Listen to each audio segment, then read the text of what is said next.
محمد کی تلاوت کر رہا ہوں۔ اعوذ باللہ من الشیطان الرجیم، بسم اللہ الرحمن الرحیم۔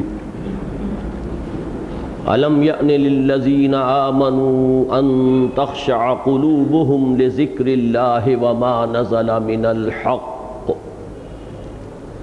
ان تخشع قلوبهم لذکر اللہ وما نزل من الحق ولا يكونوا كالذین اوتوا الكتاب من قبل فطال عليهم الامد فقست قلوبهم وكثير منهم فاسقون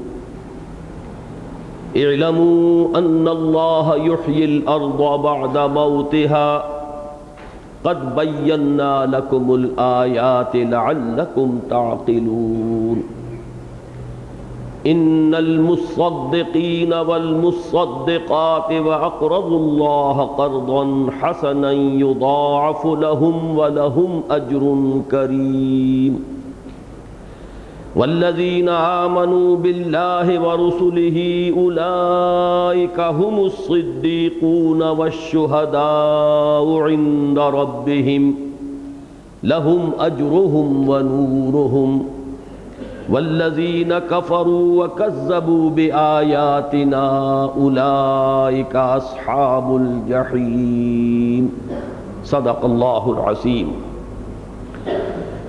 رب اشرح لي صدري ويسر لي امري واحلل عقدة من لساني يفقهوا قولي اللهم ربنا الهمنا رشدنا واعذنا من شرور انفسنا اللهم ربنا نور قلوبنا بالإيمان واشرح صدورنا للإسلام ووفقنا لما تحب وترضى آمین یا رب العالمین۔ سورہ حدید کل 29 آیات پر مشتمل ہے۔ اس حساب سے 5 نشستوں میں ہم اس کے نصف سے کچھ زیادہ آگے آ پائے ہیں۔ 15 آیات کا مطالعہ ہم کر چکے ہیں، اور آج جیسا کہ میں نے عرض کیا ارادہ ہے کہ 4 آیات کا مزید مطالعہ کر لیں۔ پچھلے 5 نشستوں میں جو 15 آیات ہم نے پڑھی ہیں، ان کے مضامین کو ذہن میں دوبارہ سلسلے وار ربط کے ساتھ تازہ کر لینا چاہیے۔ اس کے لیے سہولت اس طرح ہو جاتی ہے کہ تقسیم کر لیا جائے۔ پہلی 6 آیات کا بار بار ذکر آیا ہے کہ معرفت خداوندی کا بہت بڑا خزانہ۔ میں پھر دہرا رہا ہوں یہ بات کہ ہمارے دین کا لب لباب تعلق مع اللہ، تعلق مع اللہ کے 2 پہلو، ایک علمی ایک عملی۔ علمی پہلو معرفت رب، عملی پہلو عبادت رب۔ تو معرفت رب کا جہاں تک تعلق ہے، ذات و صفات باری تعالیٰ کے بیان میں پہلی 6 آیات نہایت جامع ہیں، بہت گمبھیر ہیں، اور بڑے چوٹی کے علمی مسائل اس میں زیر بحث آئے۔ لیکن ظاہر بات ہے کہ ان کی تمام تر اہمیت علمی ہے۔ اس کے بعد کی 5 آیات میں دین کا جو عملی پہلو ہے، اس کا لب لباب، اس کا خلاصہ۔ ان 5 آیات میں بھی تقسیم یہ کہ پہلی آیت میں 2 اصطلاحات کے حوالے سے کل تقاضا، آمنوا باللہ ورسولہ وانفقوا مما جعلکم مستخلفین فیہ، ایمان لاؤ اللہ پر اور اس کے رسول پر جیسے کہ ایمان کا حق ہے، اور خرچ کر دو اس کے راستے میں ان تمام چیزوں میں سے کہ جس میں اس نے تمہیں مستخلف بنایا ہے، تمہیں کچھ اختیار دے دیا ہے۔ یہ صرف ایک ظاہری اختیار ہے، وہ بھی تمہارا اپنا حاصل کردہ نہیں ہے بلکہ عطا کردہ ہے۔ تم مالک نہیں خلیفہ ہو، خلیفہ بھی خود نہیں بنے ہو، بنائے گئے ہو۔ لیکن اس سب کے باوجود تمہیں جو مغالطہ ہو جاتا ہے وہ یہ ہے کہ میں مالک ہوں، اور اسی مغالطے میں ساری گمراہی ہے۔ اگر تم حقیقت کو جان لو کہ تم مالک نہیں خلیفہ ہو، خلیفہ بھی بنے نہیں ہو، بنائے گئے ہو، تو پھر تم اس عملی تقاضے کو بآسانی پورا کر سکو گے کہ اس میں سے زیادہ جان دی ہوئی اسی کی تھی، حق تو یہ ہے کہ حق ادا نہ ہوا، اسی کی راہ میں خرچ کر دیا جائے۔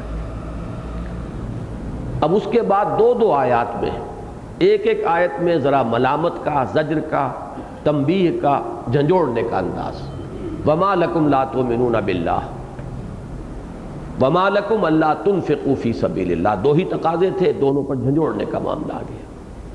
اس کے ساتھ ایک آیت ہو گئی۔ پہلی آیت کے ساتھ ایمان اگر کوئی شخص محسوس کرے اپنے قلب میں جھانک کر کہ وہ یقین والا ایمان تو موجود نہیں ہے، تو عملی ہدایت کہاں سے ملے گا؟ وہ آیات بینات ہے، هو الذی ينزل علی عبدہ آیات بینات لیخرجکم من الظلمات الی النور۔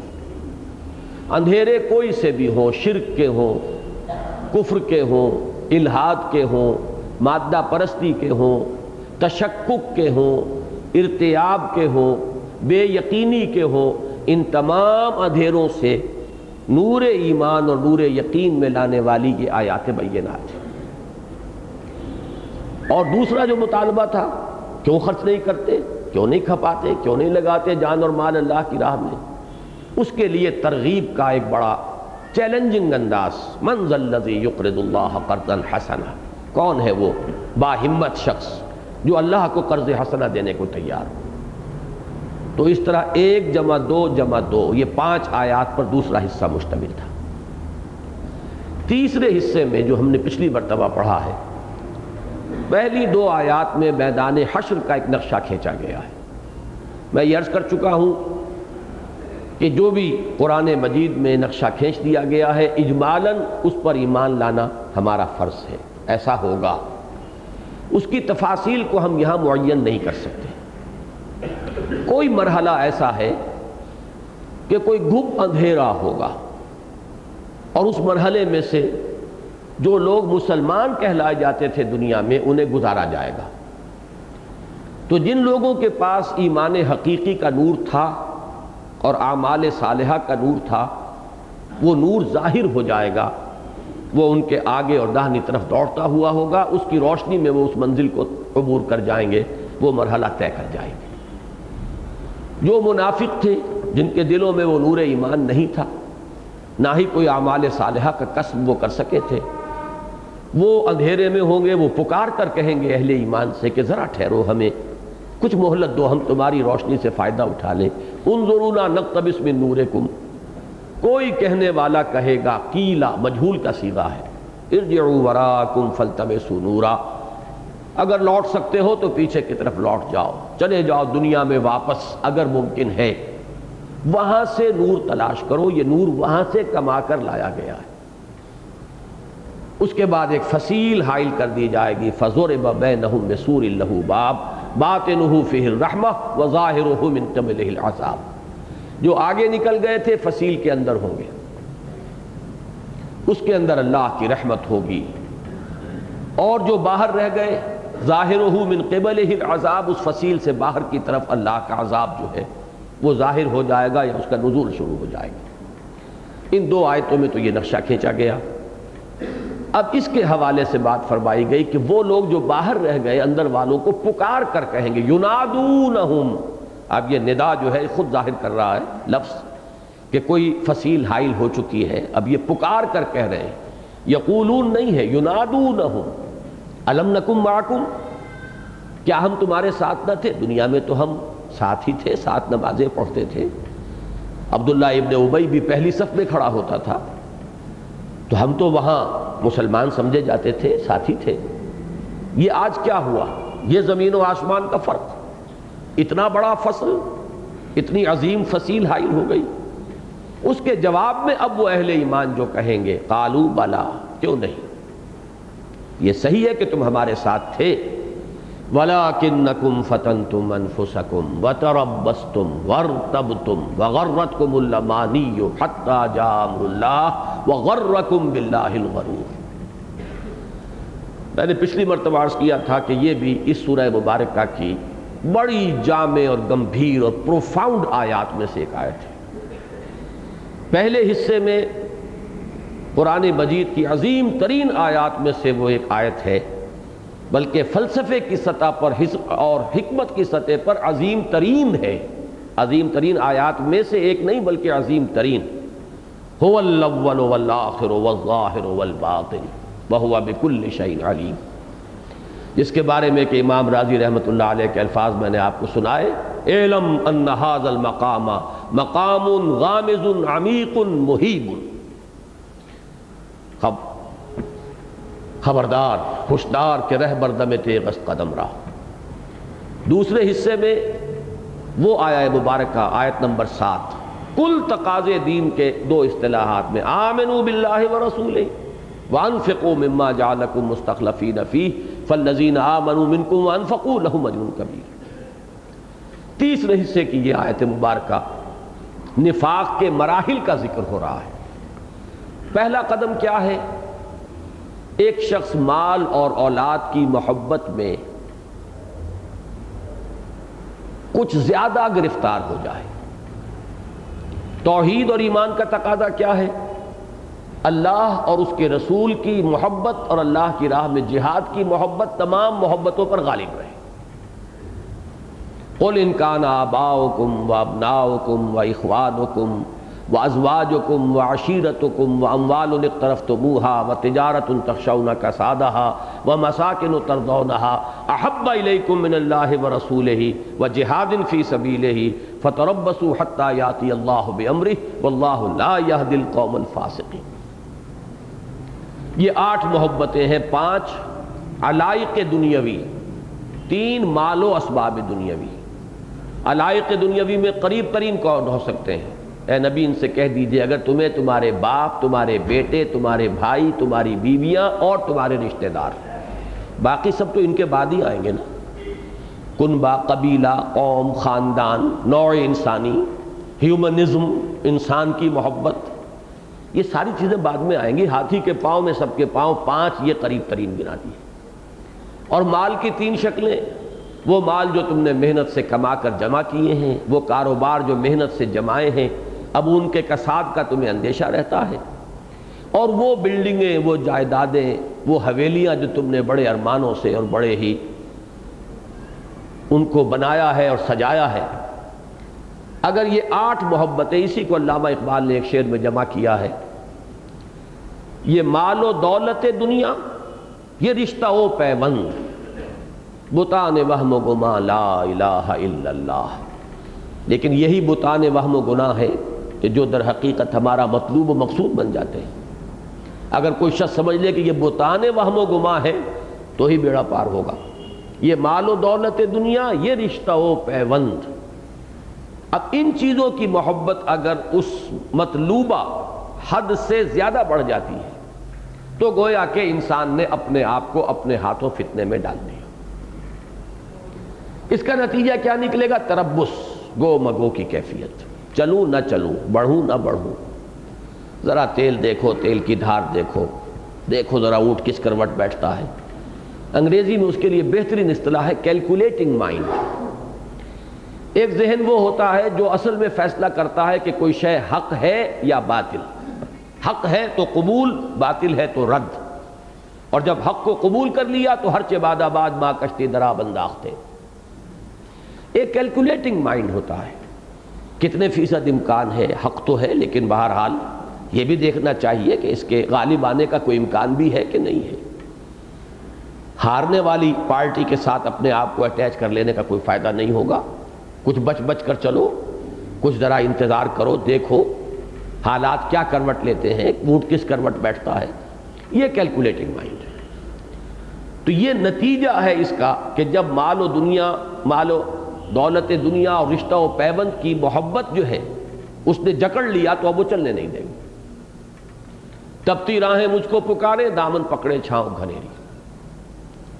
اس تذبذب کا نتیجہ یہ نکلتا ہے کہ اب جو تھوڑی بہت پونجی بھی تھی ایمان کی، اس میں شکوک و شبہات کے کانٹے اب چبھنے شروع ہو جاتے ہیں۔ پتہ نہیں ہونا بھی ہے کہ نہیں ہونا، آخرت فی الواقع ہے بھی کہ نہیں۔ یہ بات میں چاہتا ہوں اچھی طرح سمجھ لے۔ عمل سے یقین بڑھتا ہے، بے عملی سے جو رہی صحیح پونجی ہے اس کے اندر بھی کمی آتی ہے۔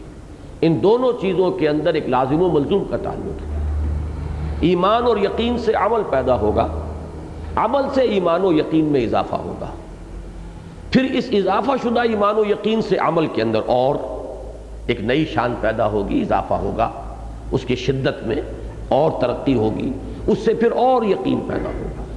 یہ ایک سپائرل ہے، یہ سیڑھی اوپر کو چلی جائے گی، اور سکون و حال ہے قدرت کے کارخانے میں، لازماً یا تو آپ آگے بڑھیں گے اور یا پھر یہاں سکون نہیں ہوگا یا پیچھے ہٹنے شروع ہو جائیں گے۔ ذرا سا تذبذب ہوا اور اس شکوک و شبہات کی چیونٹیاں جو ہیں وہ اندر رنگنی شروع ہو جائیں گی، اعصاب کے اندر اس کے اثرات نمایاں ہوں گے، اس سے اور عمل کے اندر کوتاہی ہوگی، اس سے مزید شکوک و شبہات اس کے اندر اور اضافہ ہوگا، تو یا ریورس گیئر لگے گا اور یا یہ کہ آگے آدمی چلے گا۔ تو یہ تیسرا نتیجہ ہے اصل وَارْتَبْتُمْ، پھر تم شکوک و شبہات میں مبتلا ہو گئے۔ وَغَرَّتْكُمُ الْأَمَانِي، اس کیفیت میں بھی انسان کے اندر جو ضمیر نام کی ایک شے ہے، وہ جب اس میں خلش ہوتی ہے تو کچھ نہ کچھ اسے اپنے آپ کو دھوکہ دینے کے لیے کچھ مواد چاہیے۔ قرآن مجید نے سورہ بقرہ کے بالکل آغاز میں فرمایا ہے یخادعون اللہ والذین آمنوا وما یخدعون الا انفسهم، سیلف ڈسیپشن، اپنے آپ کو دھوکہ دینا۔ اس دھوکہ دینے کی ایک شکل ہے امانی، وشفل تھنکنگ، کہ جب ضمیر میں خلش ہو تو اس کو سلانے کے لیے آخر ہم کلمہ گو تو ہیں، حضور کے دامن سے وابستہ تو ہیں، نمازیں تو پڑھ رہے ہیں، فلاں نیکی تو ہم نے کی ہے، ہم تو بخشے بخشائے ہیں، نحن ابناء اللہ واحباہ، ہم تو نبیوں کی اولاد میں سے ہیں جیسے بنی اسرائیل کو زعم ہوا۔ یہ امانی ہے، تلک امانیہم قل ہاتوا برہانکم ان کنتم صادقین، اے نبی ان سے کہیے لاؤ، اگر کوئی دلیل ہے تو لاؤ۔ تو یہ پھر انسان اپنے آپ کو دھوکہ دینے کے لیے امانی ایجاد کرتا ہے، اور اس وشفل تھنکنگ کو پھر وہ عقیدے کی صورت دیتا ہے اپنے آپ کو مطمئن کرنے کے لیے، اور اس سے جو رہی کہیں صحیح کسر ہے وہ شیطان لعین ایک آخری حربے سے پوری کر دیتا ہے۔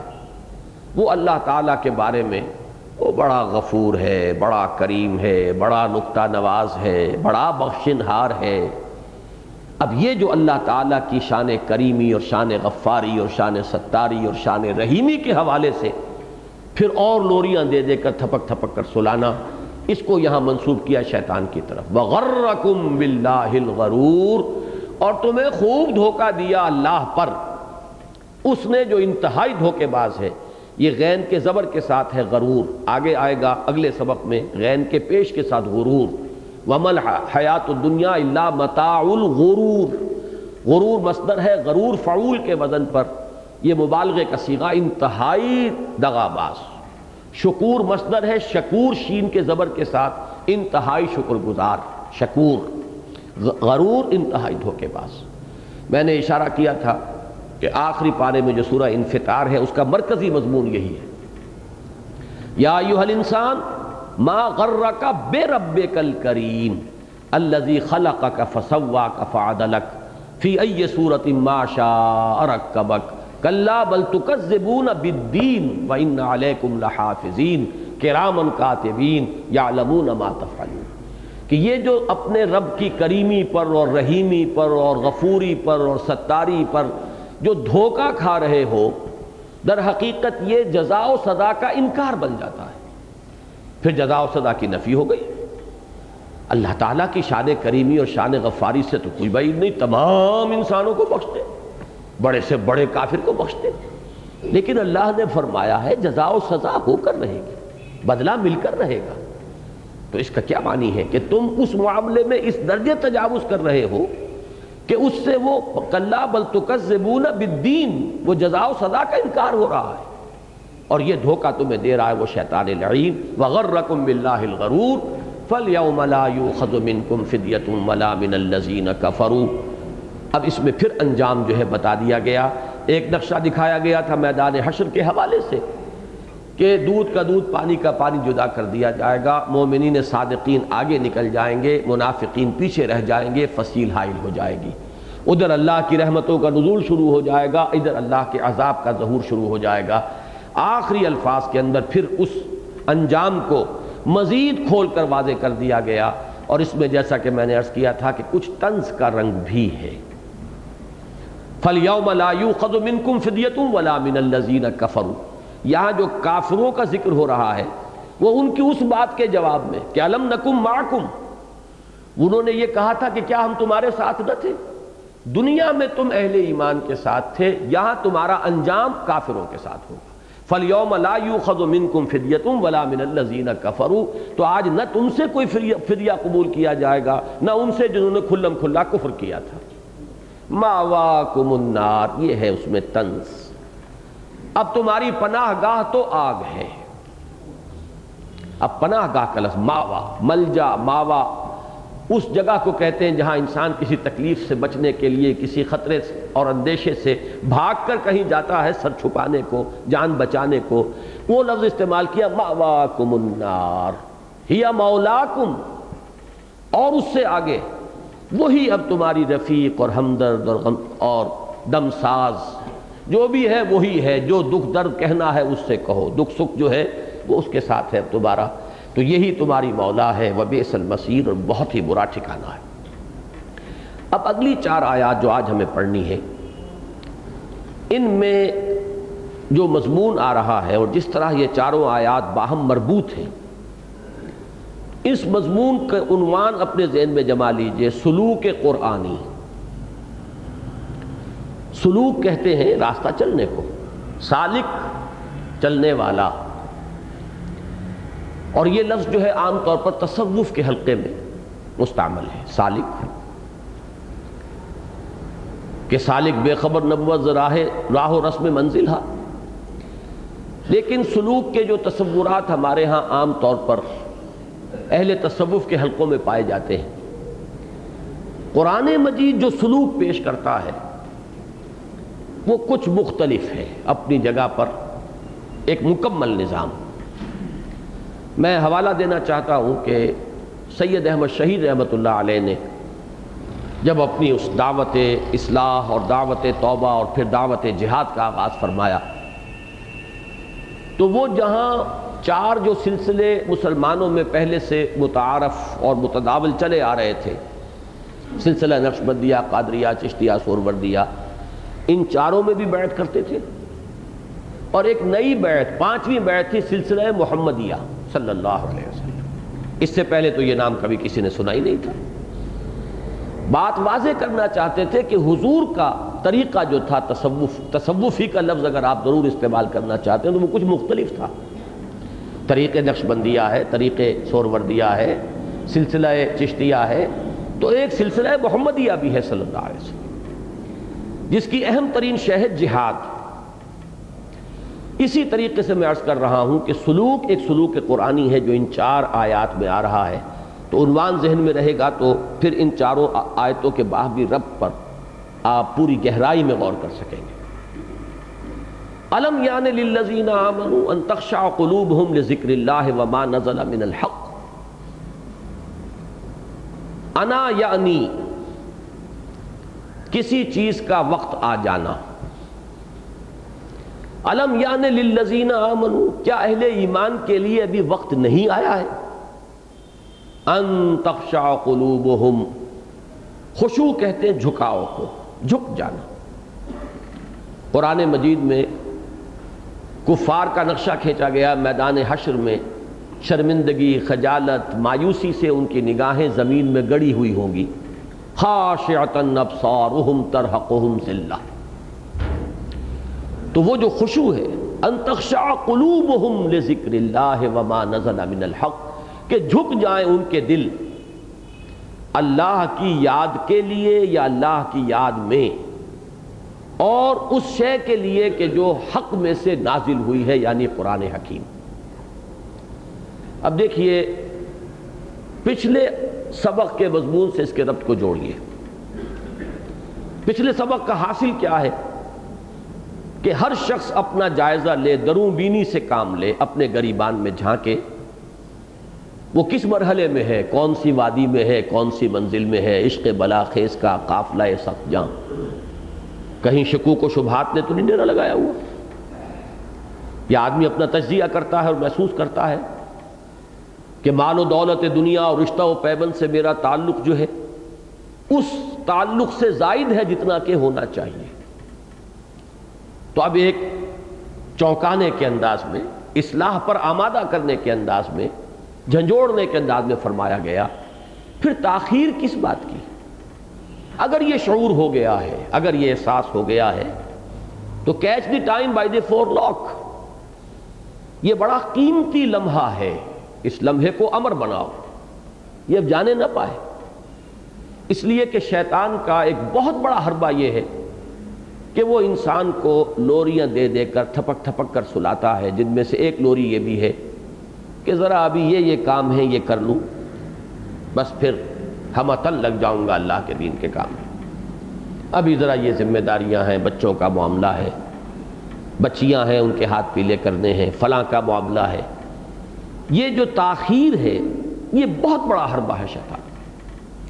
یا تو یہ کہ انسان جاگتا ہی نہیں، جاگ جائے تو پھر یہ تاخیر جو ہے، تاخیری حربہ اسے پھر سلا دیتا ہے. اقبال کا وہ شعر مجھے یاد آیا کہ خواب سے بیدار ہوتا ہے ذرا محکوم اگر، پھر سلا دیتی ہے اس کو حکمراں کی ساحری. اس کی بہترین مثال ہے حضرت کعب ابن مالک کی طویل ترین حدیث جو ہے. میرا گمان یہ ہے کہ طویل ترین احادیث میں سے تو یقیناً وہ ہے، اگر طویل ترین حدیث نہیں ہے. غزوہ تبوک میں 3 صحابہ صادق الایمان وہ پیچھے رہ گئے، نہیں گئے، حالانکہ وہاں تو نفیر عام تھی، ہر شخص کو نکلنا ہے. منافقین نے جھوٹے بہانے بنائے، جھوٹی قسمیں کھائیں، پہلے آ کر معذرتیں کر لی. حضور نے کہا ٹھیک ہے بیٹھ جائیے، مت جائیے. جو لوگ بغیر کسی اجازت کے بیٹھے رہ گئے تھے، جب حضور واپس تشریف لائے تو اب انہوں نے آ کر جھوٹی قسمیں کھا کھا کر اور معافی حاصل کر لی. اچھا جائیے، مجھے یہ بیماری لاحق ہو گئی تھی، یہ عذر تھا، یہ مجبوری تھی. کعب ابن مالک رضی اللہ تعالیٰ عنہ سب کچھ دیکھتے رہے. جب باری آئی حضور نے مسکرا کر پوچھا آپ فرمائیے آپ کیوں نہیں گئے تھے؟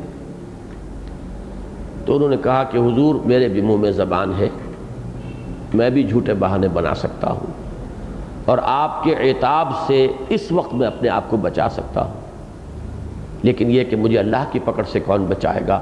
میں صاف اعتراف کرتا ہوں کہ کوئی عذر نہیں تھا. بلکہ الفاظ یہ ہیں بخاری کی روایت میں، جتنا صحت مند اور توانا میں ان دنوں تھا اتنا کبھی پہلے نہیں تھا، اور جتنا غنی ان دنوں تھا اتنا غنی کبھی نہیں تھا.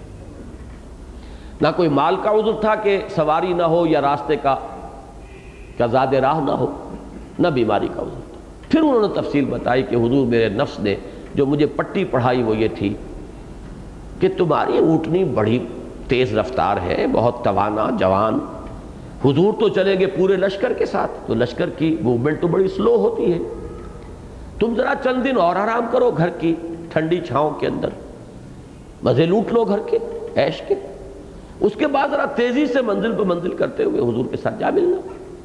ہر روز نفس یہی پٹی پڑھاتا رہا. لیکن اچانک ایک روز مجھے احساس ہوا کہ اب تو میں چاہے کتنا بھی دوڑ لوں ممکن نہیں ہے آپ کے ساتھ ملنا. میرے ہاتھ پاؤں ڈھیلے پڑ گئے، اعصاب جواب دے گئے. یہ ہے وہ اصل مرض، انسان کو تاخیری حربے کے حوالے سے روک لینا. اس کے لیے یہ انداز ہے جھنجھوڑنے کا. الم یعن للذین، کس چیز کا انتظار ہے؟ کون سے وقت کا تم انتظار کر رہے ہو؟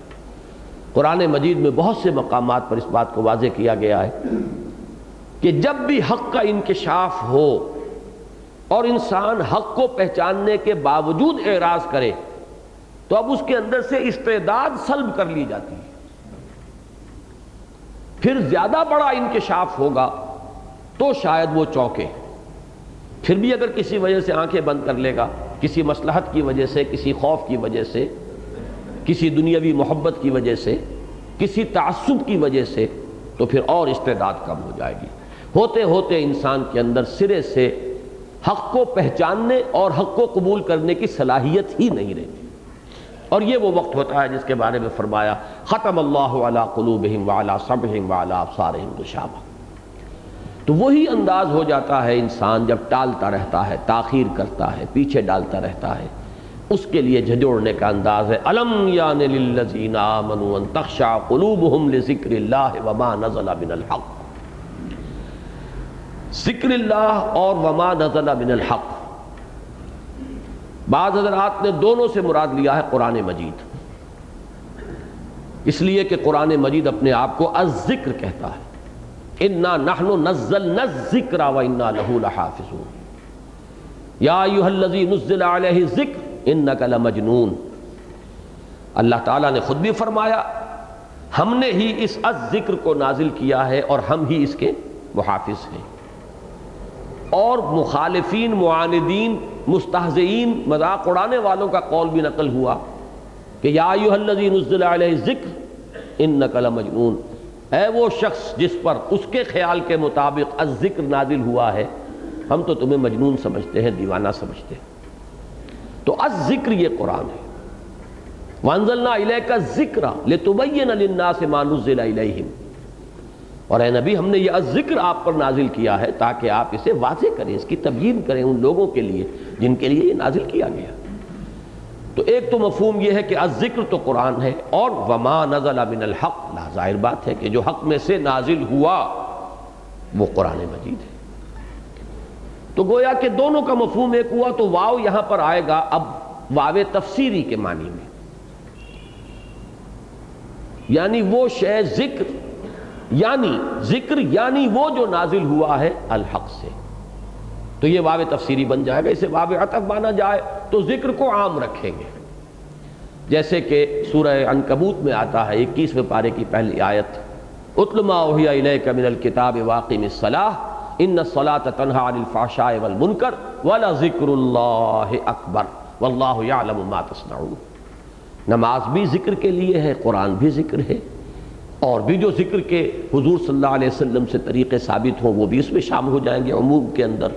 تو دونوں باتیں جو ہیں نتیجے کے اعتبار سے کوئی فرق واقع نہیں ہوتا، اور یہاں پھر ایک مرتبہ گویا کہ اس بات کی تاکید ہو گئی کہ اصل شے ہے ایمان، اور ایمان کا منبع اور سرچشمہ ہے یہ قرآن۔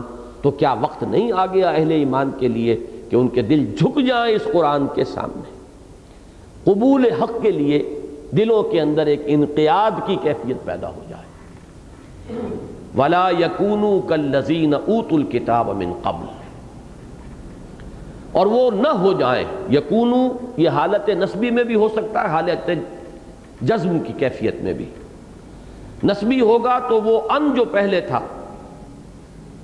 ان تخشع، یہ اسی کے ساتھ ہوگا وَأَلَّا يَكُونُوا، اور کہ نہ ہو جائیں وہ، اور اگر جزم مانا جائے گا تو یہ فعل نہیں ہو جائے گا، اور انہیں نہیں ہو جانا چاہیے ان لوگوں کے مانند وَلَا يَكُونُوا كَالَّذِينَ أُوتُوا الْكِتَابَ مِن قَبْلُ، جنہیں پہلے کتاب دی گئی تھی، فَطَالَ عَلَيْهِمُ الْأَمَدُ فَقَسَتْ قُلُوبُهُمْ، تو ان پر ایک طویل مدت بیت گئی تو ان کے دل سخت ہو گئے، وَكَثِيرٌ مِّنْهُمْ فَاسِقُونَ، اور اب ان میں سے بڑی تعداد فاسقوں پر مشتمل ہے۔ میں نے بالکل ابتدا میں عرض کیا تھا کہ ان صورتوں میں اہل کتاب کا ذکر آتا ہے بطور نشان عبرت، یہاں یہود کا ذکر آیا ہے بطور نشان عبرت، اور اس سورہ مبارکہ کے آخر میں ذکر آئے گا حضرت مسیح علیہ السلام کے پیرووں کا کہ ان سے ایک غلطی ہوئی تھی، اے مسلمانوں تمہیں ان سے بچنا ہے۔ تو اہل کتاب یہاں براہ راست مخاطب نہیں ہے، خطاب کلیتاً اہل ایمان سے ہے، مسلمانوں سے ہے۔ مسلمانوں میں مومنین صادقین بھی ہیں، ضعیف الایمان بھی ہیں، اور منافقین بھی شامل ہیں، اس لیے کہ قانوناً منافق بھی مسلمان ہوتا ہے، لیکن خطاب یہاں بالکلیہ مسلمانوں سے ہے، کفار سے نہیں ہے، نہ مشرکین سے اور نہ نصارہ یا یہود سے۔ لیکن مثال دی گئی ہے کہ تم پہلی امت نہیں ہو، تم سے پہلے بھی امت تھی، انہیں کتاب دی گئی، شریعت دی گئی، ان میں نبیوں کا سلسلہ جاری رہا، بلکہ اس امت کی تاریخ کا آغاز اگر حضرت موسیٰ علیہ السلام سے مانا جائے تو ابتدا میں بھی 2 رسول، حضرت موسیٰ کے ساتھ حضرت ہارون بھی رسول، اور آخری جو ہے وہ پھر 2، حضرت عیسیٰ بھی ہے، حضرت یحییٰ بھی، ہم عصر دونوں موجود ہیں۔ تو وہاں اتنے نبی آئے، کتابیں آئیں، لیکن یہ کہ ان کے ساتھ کیا ہوا جیسے جیسے وقت گزرا ان کے دل سخت ہوتے چلے گئے. یہ نہیں کہ کتاب ان کے پاس نہیں تھی، کتاب تھی، شریعت تھی، نبیوں کے نام لیوا تھے، اللہ کو ماننے والے تھے. ان تمام چیزوں کے ہوتے ہوئے دل سخت ہو جایا کرتے ہیں. تو دیکھ لو، ان کو اپنے سامنے رکھو بطور نشان عبرت، مبادا تم بھی کہیں انہی کے نقش قدم پر چل رہے ہو، کہیں ایسا تو نہیں. یہ پھر وہی بات ہے، ہارٹ سرچنگ کی دعوت دی جا رہی ہے. اپنے غریبانوں میں جھانکو، کہیں ایسی کیفیت تو نہیں. یہ دل کی سختی کا جو ذکر یہاں پر آیا ہے سورہ بقرہ میں، اس کا نقشہ کھینچا گیا ہے. بڑے سخت الفاظ ہیں. ثم قست قلوبکم فہی کالحجارۃ او اشد قسوۃ وان من الحجارۃ لما يتفجر منه الانہار وان منها لما يشقق فيخرج منه الماء وان منها لما يهبط من خشیۃ اللہ وما اللہ بغافل عما تعملون. پھر اے بنی اسرائیل، تمہارے دل سخت ہوتے چلے گئے اور اب وہ پتھروں کے مانند ہیں، بلکہ ان سے بھی زیادہ سخت. اس لیے کہ پتھروں میں تو ایسے بھی ہیں کہ جن میں سے چشمے پھوٹ بہتے ہیں، چٹانوں میں سے ایسی بھی ہوتی ہیں جو پھٹ جاتی ہیں، ان میں سے پانی نکل آتا ہے. چٹانیں ایسی بھی ہیں جو اللہ کے خوف سے زمیں بوس ہو جاتی ہیں. لیکن انسان کے دل میں جب سختی پیدا ہو جاتی ہے تو اس سختی کا مقابلہ اس کائنات کی کوئی دوسری شے نہیں کر سکتی. ثم قست قلوبکم فہی کالحجارۃ او اشد قسوۃ. تو یہاں اس کی طرف اشارہ کیا، فطال علیہم الامد فقست قلوبہم. تو ایک طویل مدت جب بیت گئی تو ان کے دل سخت ہو گئے. یہاں امام رازی نے حضرت ابوبکر صدیق کا قول نقل کیا ہے، وہ ہماری عبرت کے لیے اور ہمارے سبق آموزی کے لیے بہت مفید ہے. وہ بالکل ایسا ہی قول ہے جیسے کہ حضور سے یہ قول منقول ہے کہ آپ نے فرمایا کہ انہ لیغان علی قلبی، میرے دل پر بھی کبھی کبھی ایک حجاب سا طاری ہو جاتا ہے. وانی لاستغفر اللہ 70 مرۃ فی کل یوم، اور میں ہر روز اللہ سے 70 مرتبہ استغفار کرتا ہوں. اب یہ کیفیت تو ہے، معاذ اللہ ہم یہ نہیں کہہ سکتے کہ حضور کو تکلف یا تصنع فرما رہے ہیں. ما انا من المتکلفین، تکلف اور تصنع کا کوئی سوال ہی نہیں، اس کوچے میں گزر ہی نہیں. کوئی کیفیت تو ہے، لیکن یہ کہ اپنے اوپر ہم قیاس نہیں کر سکتے. کہاں ہمارے حجابات اور کہاں محمد الرسول اللہ صلی اللہ علیہ وسلم کے قلب کے حجابات، لیکن اپنے اپنے مقام اور مرتبے کی حیثیت سے وہ اسے حجاب سے تعبیر کر رہے ہیں. ہماری 100 حضوریاں شاید اس پر قربان ہو جائیں، لیکن حضور صلی اللہ علیہ وسلم کے اعتبار سے کوئی شے ہے جسے آپ نے قرار دیا ہے کہ حجاب مجھ پر بھی طاری ہو جاتا ہے. انہ لیغان علی قلبی وانی لاستغفر اللہ 70 مرۃ فی کل یوم. بالکل یہی معاملہ ہوا. اہل یمامہ کا ایک وفد آیا ہوا تھا حضرت ابوبکر صدیق رضی اللہ تعالیٰ عنہ کے عہد خلافت میں. تو یہ آیات ان کو پڑھ کر سنائی گئی، جیسے حضور کے زمانے میں بھی جب ایک عیسائیوں کا وفد آیا تھا اور آیات پڑھی گئی تھی قرآن مجید کی، تو وہ رو پڑے تھے. وَإِذَا سَمِعُوا مَا أُنزِلَ إِلَى الرَّسُولِ تَرَىٰ أَعْيُنَهُمْ تَفِيضُ مِنَ الدَّمْعِ مِمَّا عَرَفُوا مِنَ الْحَقِّ. جب انہوں نے سنا اس کلام کو کہ جو نازل کیا گیا ہے رسول پر، تو تم نے دیکھا ان کی آنکھوں کو کہ وہ بہہ نکلیں ندیاں بن کر آنسوؤں سے. وہ جو ایک معرفت حق کا ایک تاثر ہوا قلب پر، اس سے ان کی آنکھوں سے آنسو بہہ نکلے. یہی معاملہ اس وقت ہوا. وہ لوگ رونے لگے. حضرت ابوبکر کا کے جو الفاظ جو اب سنانا چاہتا ہوں وہ یہ ہیں کہ فرمایا حضرت ابوبکر نے، ہاکذا کنا حتی قست القلوب. اسی طرح ہم بھی تھے، ہمارا حال بھی یہی تھا. قرآن کا ایک لفظ پڑھتے ہوئے سنتے ہوئے ہمارے دل پر بھی یہی رقت طاری ہوتی تھی، یہاں تک کہ ہمارے دل سخت ہو گئے. اب دل کی یہ سختی جو ہے، میں نے اس لیے ذکر کیا ہے کہ کہیں ہم اپنے آپ کو بالکل امیون نہ سمجھ بیٹھے. ہم سے کیا تعلق دل کی سختی کا؟ تو حضرت ابوبکر صدیق کا اگر یہ احساس ہو رہا ہے کہ حتی قست القلوب، یہاں تک کہ دل سخت ہو گئے، تو تاب دیگنا چہرہ صدب دوسروں کا معاملہ کیا ہوگا؟ کون اس سے اپنے آپ کو محفوظ و مامون سمجھے گا؟ تو فرمایا وَلَا يَكُونُوا كَالَّذِينَ أُوتُوا الْكِتَابَ مِنْ قَبْلُ فَطَالَ عَلَيْهِمُ الْأَمَدُ فَقَسَتْ قُلُوبُهُمْ وَكَثِيرٌ مِّنْهُمْ فَاسِقُونَ. اب ظاہر بات ہے جب دل سخت ہو جائے گا تو اس کا نتیجہ نکلے گا انسان کے عمل میں فسق اور فجور۔ اب ان کی بڑی تعداد جو ہے، بہت بڑی تعداد ان میں فاسقین، فساق و فجار پر مشتمل ہے۔ اللہ کے احکام کو توڑتا ہے آدمی، اس کے احساس پر جوں تک نہیں دینگتی، ضمیر چیخ چیخ کر بالآخر مردہ ہو جاتا ہے، اندر سے بھی پھر خلش جو ہے وہ انسان کو نہیں ستاتی۔ اچھا، اب اگر یہ کیفیت انسان محسوس کرے، اس کو پھر نفسیاتی طور پر جیسے کہ وہ نفاق کے مراحل تھے، جو شخص تو نفاق کی اس منزل کو پہنچ چکا، ضل ضلالا بعیدا، ان کے لیے ان آیات کے اندر وہ تو پھر یہ کہ طبع اللہ علی قلوبہم، ان کے دلوں پر تو مہر ہو چکی، ان آیات سے بھی ان کے اندر کوئی اثر پیدا نہیں ہوگا۔ یہ کون لوگ ہیں اصل میں جن سے خطاب ہو رہا ہے؟ جن میں وہ مرض ابھی ابتدائی منزلوں میں ہے، ابتدائی مراحل میں ہے، ابھی صرف ان کی محبت کی ترازو کی ڈنڈی ذرا سی جھکی ہے، مال و دولت دنیا اور رشتہ و پیوند کی طرف ذرا سا جھکاؤ ہوا ہے، اور ابھی صرف تربص کے اندر مبتلا ہی ہوئے ہیں۔ وہ اگر جاگ جائیں گے، ہوش میں آ جائیں گے، اور وہ ان آیات کو پڑھ کر ان کے اندر احساس اور شعور جو ہے بیدار ہو جائے گا، تو وہ ہے اصل مخاطب۔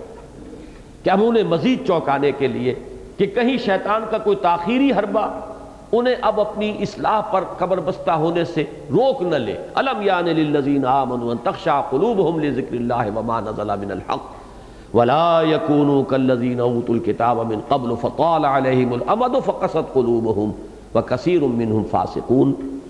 اب اگر کوئی شخص یہ محسوس کرتا ہے اپنے باطن میں، تو ایک ممکنہ معاملہ یہ ہے کہ اس پر مایوسی طاری ہو جائے، اور مایوسی جو ہے وہ پھر اصلاح کے دروازے کو بند کر دیتی ہے۔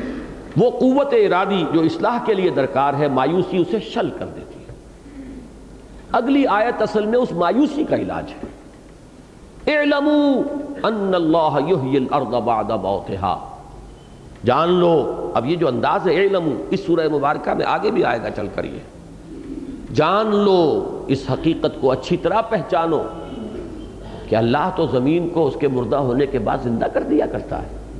یہ تمہارا عام مشاہدہ ہے۔ اب دیکھیں یہ الفاظ جو ہیں یہ عام ہیں، قرآن مجید میں آخرت کے لیے بھی بطور دلیل اس فنومینن کو بار بار پیش کیا گیا ہے۔ تمہیں مرنے کے بعد جی اٹھنا عجیب لگتا ہے، تم دیکھتے نہیں زمین مردہ ہوتی ہے، اللہ تعالیٰ بارش برساتا ہے، زمین زندہ ہو جاتی ہے۔ تو یہ جو زمین، مردہ زمین کا، بے آب و گیاہ زمین کا، بنجر زمین کا، جہاں زندگی کے کوئی آثار نہیں ہے، وہاں بارش کے بعد پھر ہلچل اور رونق اور حرکت اور سرسراہٹ، اور اس میں لہرا رہی ہے فصل بھی، اور ہر طرف ہریاول ہے۔ پھر یہ کہ حشرات الارض بھی نظر آنے لگتے ہیں، پرندے بھی چہچہانے لگتے ہیں، مگر اب زندگی ہی زندگی ہے معجزاً ساقی۔ یہ جو انداز ہو جاتا ہے، اس کو قرآن مجید یقیناً ایک دلیل کے طور پر بار بار سامنے لاتا ہے آخرت اور قیامت اور بعث بعد الموت کے لیے۔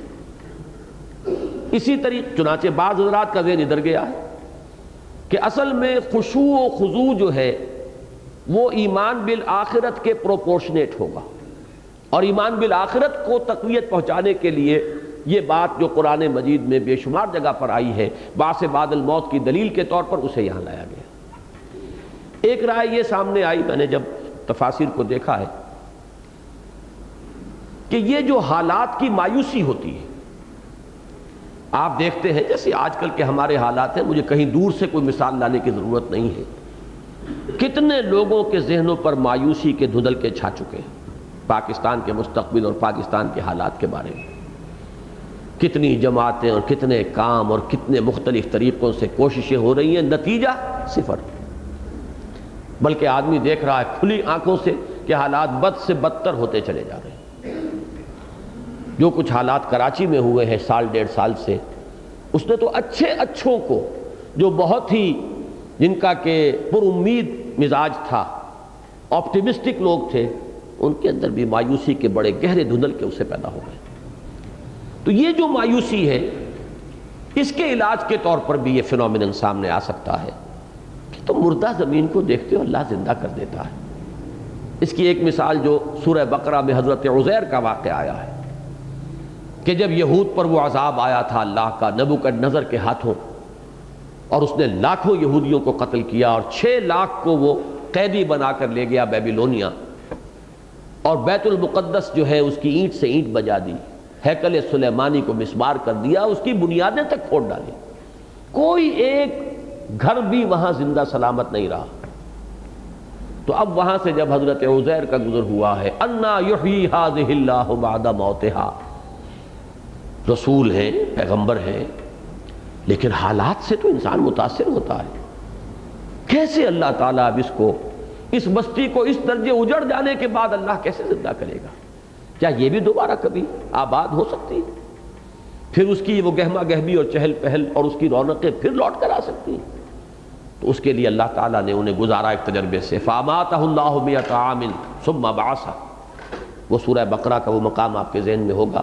وہ جو کیفیت مایوسی کی ہوتی ہے، اس کے لیے بھی ایک دلیل، ایک روشنی امید کی دکھانے کے لیے، اعلموا ان اللہ یحیی الارض بعد موتھا، بعض مفسرین ادھر گئے، لیکن میرے نزدیک جو اس کا پورا تسلسل ہے اس کے سامنے رکھیے، یہ وہی دروبینی اندر جھانکے ایک شخص اور دیکھے کہ اندر تو خلا ہے، وہ یقین والی بات تو نہیں ہے، میرا پرڑا تو جھکا ہوا ہے دنیا کی طرف، وہی مال و دولت دنیا اور رشتہ پیوند، وہی ہے جو مجھ پر مستولی ہیں اور چھائے ہوئے ہیں۔ جب انسان اپنے دل کے اندر سختی کا احساس کرتا ہے تو اب اس میں مایوسی اگر پیدا ہو گئی تو پھر اس کے ہاتھ پاؤں شل ہو جائیں گے۔ اصلاح کے لیے جس عزیمت کی ضرورت ہے، جس قوت ارادی کی ضرورت ہے، وہ ہاتھ سے جاتی رہے گی۔ اس امید کے لیے فرمایا مایوس نہ ہو، لا تیأسوا من روح اللہ، اللہ کی رحمت سے مایوس نہ ہو، اعلموا ان اللہ یحیی الارض بعد موتھا۔ تم دیکھتے نہیں، تمہارے خارج میں یہ مشاہدہ ہوتا رہتا ہے تمہیں کہ زمین مردہ ہوتی ہے، اللہ تعالیٰ دوبارہ زندہ کر دیتا ہے۔ تمہارے دلوں کی زمین بھی اگر مردہ ہو چکی ہے لیکن احساس ہو گیا ہے تو گویا کہ بہت بڑا فضل ہوا ہے اللہ کا تم پر کہ تمہیں وہ احساس ہو گیا۔ اب اس احساس کو اپنا بنیادی سرمایہ بنا کر اصلاح پر کمر بستہ ہو جاؤ، مایوسی کو قریب نہ آنے دو۔ اللہ تعالیٰ تمہارے ان دلوں کی ویران زمین کے اندر، اس اجاڑ بستی کے اندر پھر ایمان کی لہلہاتی ہوئی فصل جو ہے وہ پیدا کر سکتا ہے۔ اعلموا ان اللہ یحیی الارض بعد موتھا قد بینا لکم الآیات لعلکم تعقلون، ہم نے تمہارے لیے اپنی آیات کو واضح کر دیا ہے، روشن کر دیا ہے، اس کی تبیین کر دی ہے تاکہ تم عقل سے کام لو۔ تو میرے نزدیک اس کا تعلق جو ہے وہ انسان کی اپنی باطنی کیفیت کے ساتھ ہے۔ علم یانے سے جو بات شروع ہوئی ہے اسی کے حوالے سے کہ گھبراؤ نہیں، بد دل نہ ہو، مایوس نہ ہو، اصلاح پر کمر کس لو، ارادہ کر لو، اثر نو عزم مصمم کر لو، تو اللہ تعالیٰ کی تائید، توفیق، نصرت، تیسیر تمہارے شامل حال ہوگی۔ اور جس طرح اللہ تعالیٰ مردہ زمین کو دوبارہ حیات تازہ عطا فرما دیتا ہے، تمہارے دلوں کے اندر بھی ایمان کی ایک تازہ فصل جو ہے وہ اگا دے گا۔ البتہ اب دیکھیے اسی تفصیل کو آگے بڑھائیے، زمین میں بھی تو تم ہل چلاتے ہو، کچھ محنت کرتے ہو، گوڈی کرتے ہو، زمین کو تیار کرتے ہو، کچھ کام تمہیں بھی کرنا پڑے گا۔ یہ اگر تسلسل آپ کے سامنے نہیں رہے گا تو یہ آیات بالکل انمل بے جوڑ نظر آئیں گے، لیکن یہ جو مثال میں نے دی ہے اس کے ساتھ اب ہر اپنی جگہ پر اس کا ربط جو ہے ایک ایک آیت کا، بلکہ آیت کے ایک ایک لفظ کا بہت ہی ٹھکا ہوا آپ کو نظر آئے گا۔ ان المصدقین والمصدقات واقرضوا اللہ قرضا حسنا، وہ ہل چلانا جو ہے دلوں کی اس زمین کے اندر بھی ہل چلانا پڑے گا، اس کے اندر کی کثافتوں کو نکالنا پڑے گا۔ اور وہ کیا ہے؟ دل کی کثافت ہے مال کی محبت، اس لیے کہ اصل فیصلہ کن چیز کیا ہے؟ یا حب دنیا یا حب عقبہ، کلا بل تحبون العاجلۃ وتذرون الآخرۃ، تمہاری ساری گمراہیوں کی جڑ یہی ہے کہ تم عاجلہ سے محبت کرتے ہو اور آخرہ کو تم نظر انداز کر دیتے ہو۔ بل تؤثرون الحیاۃ الدنیا والآخرۃ خیر وابقیٰ، تمہاری اصل بیماری یہ ہے کہ تم ترجیح دیتے ہو حیات دنیاوی کو، حالانکہ حیات اخروی جو ہے وہ بہت بہتر بھی ہے اور باقی رہنے والی بھی۔ اصل تو گمراہی یہ ہے۔ اور دنیا کی محبت کو اگر آپ سمبولائز کرنا چاہیں تو وہ ہے مال کی محبت۔ لہذا جو حل چلانا ہوگا وہ یہی ہے کہ مال کی اس محبت کو کھرچ کھرچ کر دل سے نکالو۔ اور اس کی شکل کیا ہے؟ ان المصدقین والمصدقات واقرضوا اللہ قرضا حسنا۔ اب گویا کہ سلوک قرآنی میں اہم ترین شے ہوگی انفاق۔ ایک سلوک ایسا بھی ہو سکتا ہے، میں کسی خاص سلسلے کو ذہن میں رکھ کر نہیں کر رہا ہوں، کوئی شخص ہو سکتا ہے وہ لکھ پتی کروڑ پتی، وہ دولت اپنے کاروبار جمے چلے آ رہے ہوں اور ساری روحانیت صرف ذکر سے طے ہو رہی ہو۔ یقیناً کثرت ذکر جو بھی ہوگی اس کے کچھ اثرات ہوں گے، اس کے کچھ انوار ہوں گے، وہ بغیر انوار کے نہیں ہیں، اس کی برکات ہوں گی، لیکن وہ پھر انوار کچھ اور ہیں، ان کا اپنا ایک رنگ ہے۔ سلوک قرآنی جو ہے اس کے لیے پہلا قدم عملی یہ ہے، مال کی محبت کو دل سے نکالو۔ یہ اگر یہاں رہ گیا، جیسے کہ ہمارے منتخب نصاب میں جو اس کا سبق نمبر 2 ہے، لیس البر ان تولوا وجوہکم قبل المشرق والمغرب ولکن البر من آمن باللہ والیوم الآخر والملائکۃ والکتاب والنبیین وآتى المال علی حبہ ذوی القربى والیتامى والمساکین وابن السبیل والسائلین وفی الرقاب واقام الصلاۃ وآتى الزکاۃ۔ اقامت صلاۃ بھی بعد میں ہے، پہلے ہے مال کا خرچ کرنا، دینا، ابناء نو کی احتیاج کو رفع کرنے میں، ان کی تکلیفیں دور کرنے میں اپنا مال خرچ کرنا۔ یہ اس سلوک کا پہلا قدم ہے۔ اس کی بہت سی مثالیں آپ کو قرآن مجید کے دوسرے مقامات سے بھی ملیں گی۔ یہاں تو ذرا کچھ گہرائی میں اتر کر اس ربط کو تلاش کرنا پڑتا ہے۔ بعض مقامات پر یہ مضمون بہت ہی واضح الفاظ میں آیا ہے، اس وقت یہ کام مت کرو، ادھر بعد میں کرنا۔ مثال کے طور پر ایک آیت اس قدر نمایاں ہو کر سامنے آتی ہے، لن تنالوا البر حتی تنفقوا مما تحبون۔ لام اور نون کی اس نفی کے ساتھ جو آتی انتہائی تاکیدی نفی ہے، یہ ہرگز نہیں پہنچ سکتے نیکی کے مقام کو جب تک کہ تم خرچ نہ کرو، اور خرچ بھی وہ شے کرو جو تمہیں محبوب، تب نیکی کے مقام تک رسائی ہو۔ اور میں وہاں واضح کیا کرتا ہوں کہ اگر یہ مال کی محبت نہیں ہے، بخل ہے، اگر انفاق اس راستے پر آدمی نہیں چل سکا تو وہ عابد کتنا ہی بڑا ہو جائے، فاضل کتنا ہی ہو جائے، عالم کتنا ہی اونچا ہو جائے، مفسر بن جائے، محدث بن جائے، قرآن مجید کی اصطلاح میں نیک شمار نہیں ہوگا۔ اس لیے کہ ہر لفظ کی اپنی ایک کنوٹیشن ہے، ہر لفظ کا اپنا ایک مفہوم ہے۔ لن تنالوا البر حتی تنفقوا مما تحبون، یہ اس کی بالکل 2 اور 2 4 کی طرح کی 2 ٹوک بات جسے کہتے ہیں۔ اسی طریقے سے آخری پارے میں فرمایا فلقتحم العقبہ، انسان گھاٹی کو عبور نہیں کر پایا۔ وما ادراک ما العقبہ، اور تمہیں کچھ پتا ہے، جانتے ہو گھاٹی کون سی ہے؟ فک رقبۃ، کسی گردن کا آزاد کرا دینا، او اطعام فی یوم ذی مسغبۃ، یا کھانا کھلانا قحط کے دن میں، جبکہ خود اپنے لیے اندیشہ ہو رہا ہو، نظر آ رہا ہو کہ میرا اپنا بھی جو ذخیرہ تھا وہ ختم ہونے کے قریب آ چکا ہے اور خود مجھے اب فاقوں کا اندیشہ ہے، اس دن کھانا کھلانا۔ یتیما ذا مقربۃ او مسکینا ذا متربہ، کسی یتیم کو جو قرابت دار بھی ہو اور مسکین کو جو خاک میں رل رہا ہو۔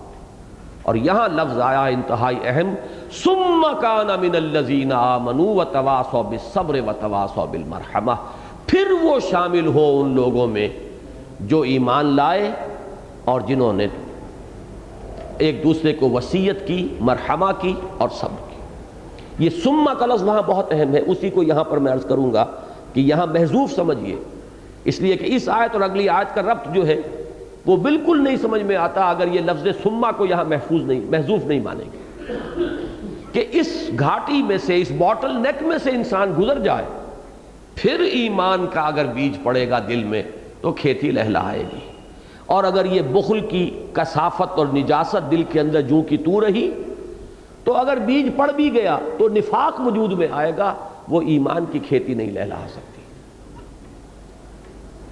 اس لیے کہ اصل فیصلہ کن شے یہ ہے، اس نجاست سے دل کو صاف کرنا۔ اسی طریقے سے سورۃ اللیل میں آپ کو معلوم ہے کہ دو کردار ایک دوسرے کے مقابل میں لائے گئے، اتقا اور اشقا، انتہائی پرہیزگار اور متقی اور انتہائی شقی اور بدبخت۔ اتقا کے تین اوصاف بیان ہوئے، فَأَمَّا مَنْ أَعْطَى وَاتَّقَى وَصَدَّقَ بِالْحُسْنَى، تین شرطیں پوری ہوں گی۔ پہلی کیا؟ اعطاء، دینا، اور بالمقابل تین شرطیں، وَأَمَّا مَنْ بَخِلَ وَاسْتَغْنَى وَكَذَّبَ بِالْحُسْنَى۔ اس اشقا والی جو فہرست ہے اس میں پہلی صفت کیا ہے؟ بخل۔ یہ بالکل مقابلے کی ہے۔ فَأَمَّا مَنْ أَعْطَى وَاتَّقَى وَصَدَّقَ بِالْحُسْنَى فَسَنُيَسِّرُهُ لِلْيُسْرَى وَأَمَّا مَنْ بَخِلَ وَاسْتَغْنَى وَكَذَّبَ بِالْحُسْنَى فَسَنُيَسِّرُهُ لِلْعُسْرَى۔ ایک اتقا کے مقام کی طرف جانے والا راستہ، ایک اشقا کے مقام تک لے جانے والا راستہ۔ ایک کا پہلا قدم اعطاء ہے، سخاوت ہے، جود ہے، انسانی ہمدردی ہے۔ دوسرے کا پہلا قدم بخل ہے، مال کی محبت ہے، شح ہے۔ وَمَنْ يُوقَ شُحَّ نَفْسِهِ فَأُولَٰئِكَ هُمُ الْمُفْلِحُونَ۔ جو اپنے جی کے اس شح اور لالچ سے بچا لیا گیا وہی فلاح پانے والا ہے۔ میں اس کے لیے ایک اور لفظ استعمال کیا کرتا ہوں، بریک۔ گاڑی کو بریک لگی ہوئی ہے، آپ دبا رہے ہیں ایکسلریٹر کو، انجن پھڑپھڑائے گا، گاڑی تو نہیں ہلے گی، انجن بند ہو جائے گا۔ انرجی تھی، اگر وہ بریک کھلا ہوتا تو گاڑی دوڑتی، لیکن بریک لگا ہوا ہے۔ یہ انسان کے اندر باطنی بریک ہے، مال کی محبت جو اس کے اندر، اس کے دل میں ہے۔ ایمان زور لگا رہا ہے لیکن وہ بریک لگا ہوا ہے، وہ صرف یہ کہ ناکنگ کر کے اور انجن پھڑپھڑا کر وہاں پہ رک جائے گا، نتیجہ خیز نہیں ہوگا معاملہ ایمان کا۔ ایمان کے بیج ضائع ہو جائیں گے، کھیتی نہیں لہلہائے گی اگر دل میں مال کی محبت اور دنیا کی محبت کے جراثیم موجود ہیں اور وہ نجاست اور کثافت صاف نہیں ہے۔ یہ ربط اور تعلق ہے۔ ان المصدقین والمصدقات واقرضوا اللہ قرضا حسنا، یقیناً صدقہ دینے والے مرد اور صدقہ دینے والی عورتیں اور جو قرض دیں اللہ کو قرض حسنا، یضاعف لہم، یہ مضمون پہلے بھی آ چکا ہے، من ذا الذی یقرض اللہ قرضا حسنا فیضاعفہ لہ ولہ اجر کریم۔ اللہ کا یہ قرض حسنہ عجیب ہے۔ دنیا کا قرض حسنہ وہ ہے کہ جس میں اضافہ اگر آپ نے کچھ لے لیا تو وہ سود ہو گیا، قرض حسنہ نہیں رہا، وہ ربا ہو گیا۔ اللہ کا یہ قرض حسنہ یہ بڑھوتری ہوتی رہے گی، اضافہ ہوتا رہے گا، دگنا چوگنا ہوتا رہے گا، 700 گنا ہوگا، بلکہ یہ کچھ بھی نہیں۔ ایک دانے کے جیسے کہ سورہ بقرہ میں مثال دی گئی ہے کہ 7 اس سے سٹے کہیں گے کیا اسے جی بالے، اور ان میں سے ہر ایک میں 100 دانے، فی کل سنبلۃ مئۃ حبۃ، 700 ہوگی، تو بڑھتا رہے گا، ضعفا مضاعفہ۔ اور مزید یہ جو کچھ دیا تھا وہ بڑھی چڑھی حالت میں ملے گا واپس، مزید اجر کریم، وَلَهُ أَجْرٌ کریم، مزید اللہ کی طرف سے۔ یہ جو ہمت کی، مال اللہ کی راہ میں صرف کیا، جو مال دیا تھا وہ تو بڑھا چڑھا مل ہی جائے گا، یہ جو ہمت کی ہے اس ہمت کا اجر اور ثواب ملے گا، بڑا ہی باعزت اجر و ثواب۔ یہ بھی میں پہلے بیان کر چکا ہوں، اس وقت صرف تازہ کر لینے کی ضرورت ہے کہ اللہ کی رضا جوئی کے لیے مال خرچ کرنے کی 2 مدیں ہیں، ان کو علیحدہ علیحدہ آئیڈینٹیفائی کر لینا چاہیے۔ ایک مد ہے غربا، یتامہ، مساکین، بیواؤں، مسافروں، حاجت مندوں کی مد، جس کے لیے میں نے آیت آپ کو ابھی سنائی، وَآتَ الْمَالَ عَلَىٰ حُبِّهِ ذَوِي الْقُرْبَىٰ وَالْيَتَامَىٰ وَالْمَسَاكِينَ وَابْنَ السَّبِيلِ وَالسَّائِلِينَ وَفِي الرِّقَابِ۔ دوسری مد ہے اللہ کے دین کے لیے، اللہ کے دین کی نشر و اشاعت، اس کے پیغام کو پھیلانا، اس کے غلبے کی جد و جہد کے لیے مال خرچ کرنا. ہر تحریک کو ضرورت ہوتی ہے پیسے کی. جہاد کا لفظ جہاں آیا قرآن میں اس کے ساتھ جہاد بالمال، جہاد بالنفس. جاہدوا فی سبیل اللہ باموالکم وانفسکم. جہاد کرو اللہ کی راہ میں اپنے مالوں کے ساتھ بھی، اپنی جانوں کے ساتھ بھی. کسی بھی مقصد کے لیے جان اور مال دونوں کو کھپانا پڑتا ہے. اپنی صلاحیتیں، قوتیں، اوقات اور اپنا مال اور جو بھی اسباب و ذرائع اللہ نے دیے ہیں دنیا میں. ایک بہت بڑا ایسٹ جو ہے انسان کا اس کی اولاد بھی ہے، اس کو بھی لگائے اور وقف کرے اسی مقصد کے لیے اگر مخلص ہے اپنے مقصد میں. ورنہ بہت سے لوگوں کے ہاں آپ کو یہ بات نظر آئے گی کہ بڑا یہ اندر ان کے ایک عجیب چور دروازہ خود لگے ہوئے ہیں دین کے کام میں، لیکن اولاد کو بالکل دوسرے راستے پر ڈال دیا ہے کہ ہم نے تو بہرحال اپنی زندگی جیسے بھی ہے ضائع کر لی. اصل میں دل میں ان کے یہ ہوتا ہے اور اب ہم اور کچھ کام کر نہیں سکتے، ہم تو اسی کام کے قابل رہ گئے. لیکن تم بہرحال کوئی اور راستہ دیکھو. اور یہ میں عرض کیا کرتا ہوں کسی پر اس وقت طنز نہیں ہے، اصول کی حیثیت سے عرض کر رہا ہوں. کسی شخص کی اصل باطنی شخصیت کو دیکھنا ہو، اس کی باطن کے اوپر نظر ڈالنی ہو تو یہ دیکھو کہ وہ اپنی اولاد کو کیا بنانا چاہ رہا ہے. یہ نہیں کہ وہ کیا کر رہا ہے. وہ کیا کر رہا ہے اس کے بہت سے اسباب ہو سکتے ہیں، لیکن اس کی اپنی امنگ جو ہے اندر کی، اس کا اپنا جذبہ جو ہے، اس کا اپنا ویلیو سٹرکچر، کس چیز کی کیا قدر و قیمت اس کے اندر ہے، اس کا ظہور ہوتا ہے اس کی کوشش میں کہ وہ اولاد کو کیا بنانا چاہ رہا ہے. بنا سکے نہ بنا سکے یہ بات دوسری ہے، لیکن اس کی اپنی کوشش کس رخ کی ہے وہ ہے اس کا اصل باطن، وہ ہے اس کا اصل ویلیو سٹرکچر جسے آپ کہتے ہیں، اس کی اصل اقدار باطنی.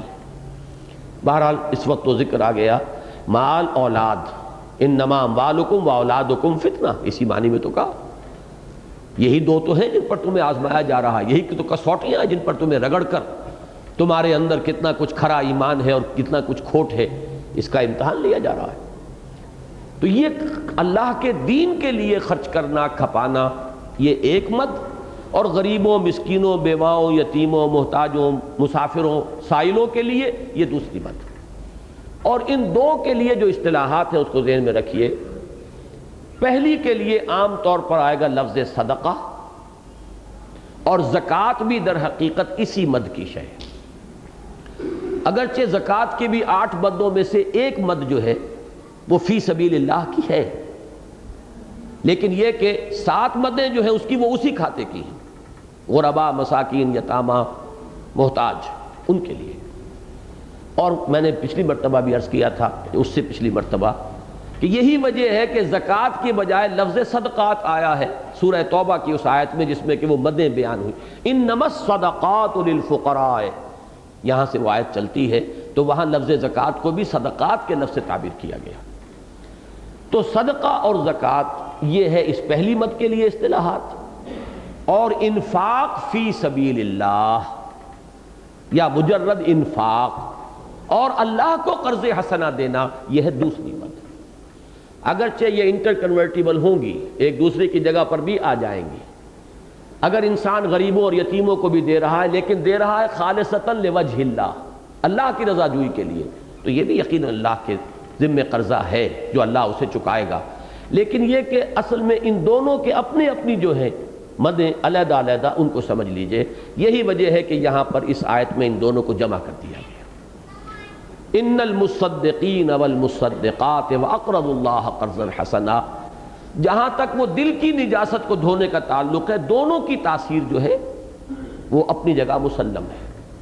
لہذا جو سلوک قرآنی کا معاملہ آیا تو اس میں ان دونوں کو جمع کر دیا گیا.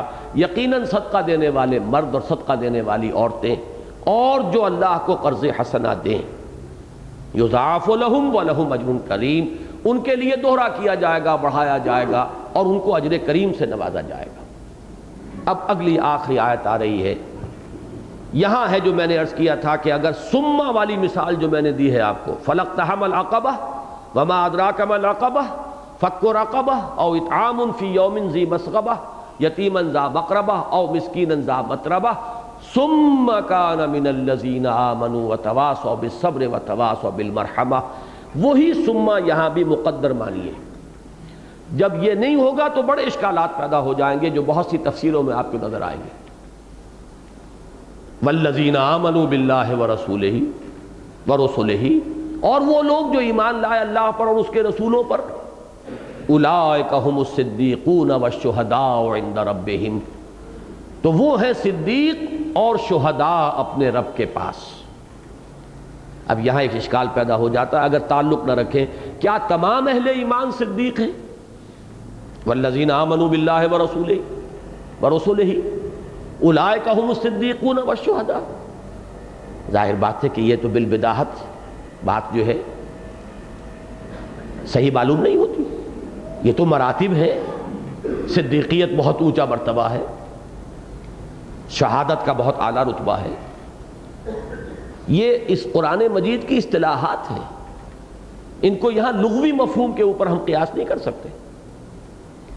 سورہ انعام میں فرمایا، سورہ نساء میں فرمایا وَمَن يُطِعِ اللَّهَ وَالرَّسُولَ فَأُولَٰئِكَ مَعَ الَّذِينَ أَنْعَمَ اللَّهُ عَلَيْهِم مِّنَ النَّبِيِّينَ وَالصِّدِّيقِينَ وَالشُّهَدَاءِ وَالصَّالِحِينَ وَحَسُنَ أُولَٰئِكَ رَفِيقًا. جو لوگ اللہ اور اس کے رسول کی اطاعت پر کاربند ہو جائیں گے انہیں معیت حاصل ہوگی. کن کی؟ جن پر اللہ کا انعام ہوا. اور وہ کون ہیں؟ انبیاء ہیں، صدیقین ہیں، شہداء ہیں اور صالحین ہیں. یہ 4 درجے قائم کر لیجئے. بلند ترین درجہ نبوت، وہ دروازہ ہی بند ہو گیا، آؤٹ آف باؤنڈز. پہلے بھی کسبی نہیں تھا، اپنی محنت سے حاصل نہیں کیا جا سکتا تھا، خالص وحی تھا، اور اب تو اس کا دروازہ ہی بند. سب سے نیچے صالحین، عام اہل ایمان، صالحین مومنین صادقین. درمیان میں 2 رتبے ہیں. نبوت کے ساتھ بالکل ملحق رتبہ ہے صدیقیت کا. یہی وجہ ہے کہ افضل البشر بعد الانبیاء بالتحقیق ابو بکر الصدیق رضی اللہ عنہ. حضرت یوسف علیہ السلام کے لیے بھی لفظ صدیق آیا، یوسف ایھا الصدیق. اور یہی بات نوٹ کیجئے کہ خواتین کے لیے سب سے اونچا رتبہ ہی ہمیشہ سے صدیقہ رہا ہے. نبوت خواتین کے لیے ہے ہی نہیں. امہ صدیقہ، حضرت عیسیٰ کی والدہ حضرت مریم سلام علیہا صدیقہ تھی، اس لیے کہ اس سے اوپر کا ان کے لیے رتبہ ہی نہیں. نبوت اور رسالت پر وہ سرفراز نہیں کی گئی. صدیقیت بلند ترین مقام ہے. اور ہماری اس امت میں، امت محمد صلی اللہ علیہ وسلم کی صدیقۃ الکبریٰ حضرت خدیجہ ہے رضی اللہ تعالی. ان کے نام کا ہی جز بن گیا ہے کبریٰ، الصدیقۃ الکبریٰ ہے اصل میں. یہ سب جیسے الصدیق الاکبر ہے حضرت ابو بکر صدیق رضی اللہ تعالی عنہ، ایسے ہی الصدیقۃ الکبریٰ ہے حضرت خدیجہ. ویسے یہ کہ حضرت عائشہ صدیقہ یہ ٹھیک ہے، لیکن یہ کہ اس میں اونچا بلند ترین مقام جو ہے خواتین میں وہ حضرت خدیجہ کا، اس میں کوئی شک نہیں. تو یہ صدیقیت جو بہت قریب مقام ہے نبوت کے، اس سے پھر ملحق ہے نیچے درجہ شہادت کا ہے. اور اس میں ایک بات اور بھی نوٹ کیجئے، صدیقیت کے اس مرتبے میں معرفت اور اندرونی کیفیات کا زیادہ لحاظ ہے، اور شہادت کے رتبے میں جہاد، دعوت، تبلیغ، حجت قائم کر دینا، گواہی دینا، یہ دوسرا جو رنگ ہے یہ زیادہ نمایاں ہے. صدیق جو ہوں گے ان میں شہادت کا رنگ بھی ہے، لیکن غالب رنگ ہوگا صدیقیت کا. اور شہداء جو ہیں وہ بہرحال عام مومنین صالحین سے بلندتر ہیں. اب ان 2 چیزوں کو ذہن میں رکھیں گے تو ربط واضح ہو گیا. جنہوں نے اپنے دلوں کی دنیا کے اندر یہ حل چلا لیا ہو، اگر ان کے دلوں میں ایمان کا بیج پڑے گا تو اب یہ کھیتی لہلہائے گی. اب افتاد تباہ اور مزاج کی مناسبت سے بلند تر مقامات کے لیے راستے کھلے ہوئے ہیں. صدیقیت کا مقام بھی کھلا ہوا ہے اور شہادت کا رتبہ بھی کھلا ہوا ہے. یہ انسان حاصل کر سکتا ہے اپنی اپنی محنت، اپنی اپنی کوشش، اپنی اپنی مزاج اور افتاد تباہ کی مناسبت سے. صدیقین کے لیے عام طور پر میں نے کئی مرتبہ یہ مضامین بیان کیے ہیں کہ سائیکالوجی میں یہ لفظ استعمال ہوتے ہیں کہ کچھ لوگ ہوتے ہیں جن کا مزاج کچھ باہر کی طرف، خارج کی دنیا کے ساتھ دلچسپی زیادہ ہوتی ہے. کچھ لوگ وہ ہوتے ہیں کہ جو اندر کی طرف، ان کو باطن سے دلچسپی زیادہ ہے. ایکسٹروورٹس، انٹروورٹس، ایک ہوتے ہیں ایمبیورٹس، ایک ایسا متوازن مزاج کہ ان کو اپنے باطن اندر کی طرف اپنے من میں ڈوب کر پا جا سراغ زندگی، اس کے ساتھ بھی مناسبت ہے، فکر، سوچ، غور و فکر، اس کے ساتھ بھی طبیعت کی مناسبت ہے، اور ان کی اندر فعالیت یہ بھی موجود ہے، قوت فعلی جو ہے اور اقدام کرنے کی صلاحیت یہ بھی موجود ہے۔ تو ایسے لوگ بڑے شاذ ہوتے ہیں۔ اس کے لیے تو کامل ترین مثال اور میرے نزدیک جو سب سے زیادہ بیلنسڈ مقام ہے وہ صرف محمد الرسول اللہ کا صلی اللہ علیہ وسلم۔ خود انبیاء میں بھی آپ مزاج میں دیکھیں گے، کسی کے مزاج میں صدیقیت کا رنگ زیادہ ہے، کسی کے مزاج میں شہادت کا عنصر زیادہ ہے۔ یہی وجہ ہے کہ بعض کو کہا صدیق النبی اور بعض کو کہا رسول النبی۔ رسالت کا جو تعلق ہے وہ زیادہ شہادت کے ساتھ ہے۔ فَكَيْفَ إِذَا جِئْنَا مِن كُلِّ أُمَّةٍ بِشَهِيدٍ وَجِئْنَا بِكَ عَلَىٰ هَؤُلَاءِ شَهِيدًا۔ رسول جو ہیں وہ تو اللہ کے ہاں کھڑے ہو کر گواہی دیں گے۔ کیا ہوگا اس دن اے نبی صلی اللہ علیہ وسلم، جبکہ ہم ہر امت میں سے ایک گواہ بنائیں گے، گواہ کھڑا کریں گے اور آپ کو گواہ بنا کر لائیں گے ان پر۔ ہر نبی کو گواہی دینی ہے۔ وَكَذَلِكَ جَعَلْنَاكُمْ أُمَّةً وَسَطًا لِتَكُونُوا شُهَدَاءَ عَلَى النَّاسِ وَيَكُونَ الرَّسُولُ عَلَيْكُمْ شَهِيدًا۔ تو دعوت، تبلیغ، اتمام حجت، اس میں تن من دھن لگا دینا، اس کی نسبت اور مناسبت ہے شہادت کے ساتھ، اور ایک سوز باطنی، عشق الہی اور ایک اندرونی کیفیات، اللہ پر توکل، اللہ کے ساتھ ایک باطنی تعلق، ان کا جو ہے معاملہ اور مناسبت وہ ہے صدیقیت کے ساتھ۔ اب یہ جیسا کہ میں نے عرض کیا ہے، خدا پنج انگشت یکساں نہ کرتا، اللہ نے بڑے مختلف مزاج بنائے ہیں، بڑی مختلف طبائع پیدا کی ہیں، ہر گلیرا رنگ و بوئے دیگر است۔ ایک مزاج ہے ابو بکر صدیق اور عثمان غنی کا رضی اللہ تعالی عنہما، ایک مزاج ہے عمر فاروق اور حضرت حمزہ کا رضی اللہ تعالی عنہما۔ انہیں کوئی دیر ہی نہیں لگی، ادھر حضور کی دعوت کانوں میں آئی، فوراً تصدیق کی، ادھر انہیں 6 برس لگ گئے۔ حالانکہ حضرت عمر کے بارے میں تو آپ سوچ سکتے ہیں کہ قبیلہ بھی، خاندان بھی دوسرا تھا، حضور بنی ہاشم میں سے تھے، وہ بنو عدی میں سے تھے، پھر یہ کہ بہرحال اور بھی بہت سے موانع ہو سکتے ہیں۔ حضرت حمزہ کے راستے میں کون سی رکاوٹ تھی؟ انتہائی محبت تھی حضور سے، چچا بھتیجے کا رشتہ، خالہ زاد بھائی ہونے کا رشتہ، دودھ شریک بھائی ہونے کا رشتہ، انتہائی محبت حضور سے، لیکن پورے 6 برس بیت گئے کہ ان کے احساسات پہ جو تک نہیں رینگی کہ یہ کیا بھتیجا کہہ رہا ہے، یہ دعوت کیا ہے اس کی، جس کی وجہ سے کہ مکے کے گھر گھر کے اندر میدان جنگ بن گیا ہے، کوئی سوچ ہی نہیں۔ وہی اپنے سیر و شکار سے دلچسپی ہے، تیر کمان ڈالا ہے کندھے پر، نکل گئے ہیں کئی دن۔ جو نقشہ بعض روایات جو ہے ان میں حضرت اسماعیل علیہ السلام کا نظر آتا ہے، وہ اسی کا ایک عکس حضرت حمزہ کی ذات میں نظر آتا ہے، ان کی شخصیت کے اندر، ان کے مزاج کے اندر۔ توجہ ہی نہیں ہوئی، اس لیے کہ غور اور فکر کا جو ہے طبیعت کے اندر فطری میلان نہیں ہے۔ ابو بکر صدیق اور جو بہت سے صدیقین تھے جو فوراً ایمان لے آئے ہیں، وَإِذَا سَمِعُوا مَا أُنزِلَ إِلَى الرَّسُولِ، ان کا حال یہ ہوا کہ ربنا اننا سمعنا منادیا ینادی للایمان ان آمنوا بربکم فآمنا۔ جیسے کہ ایک مثال سادہ سی ہے کہ وضو کر کے کوئی شخص بیٹھا ہوا ہو تو جیسے ہی اذان کی آواز آتی ہے چل پڑتا ہے آدمی مسجد میں۔ اس طریقے سے کچھ لوگ گویا کہ منتظر بیٹھے تھے کہ جیسے ہی پکار آئے وہ فوراً آگے چل پڑیں گے۔ اس کی وجہ کیا ہے؟ ان کے اپنے اندر سوچ کا، فکر کا مادہ تھا، طبیعت انتہائی صالح تھی، فطرت سلیم تھی، عقل جو ہے وہ اپنے پوری صحت اور سلامتی کے اوپر کام کر رہی تھی، لہذا فوراً بات آئی۔ جیسے کہ سورہ نور کے اندر تمثیل کے اندر نقشہ کھینچا گیا ہے، یکاد زیتھا یضیء ولو لم تمسسہ نار، وہ اتنا صاف اور شفاف روغن ہے کہ بھڑک اٹھنے کو بیتاب ہے، چاہے ابھی آگ نے اسے چھوا بھی نہ ہو، نغمے بیتاب ہے تاروں سے نکلنے کے لیے۔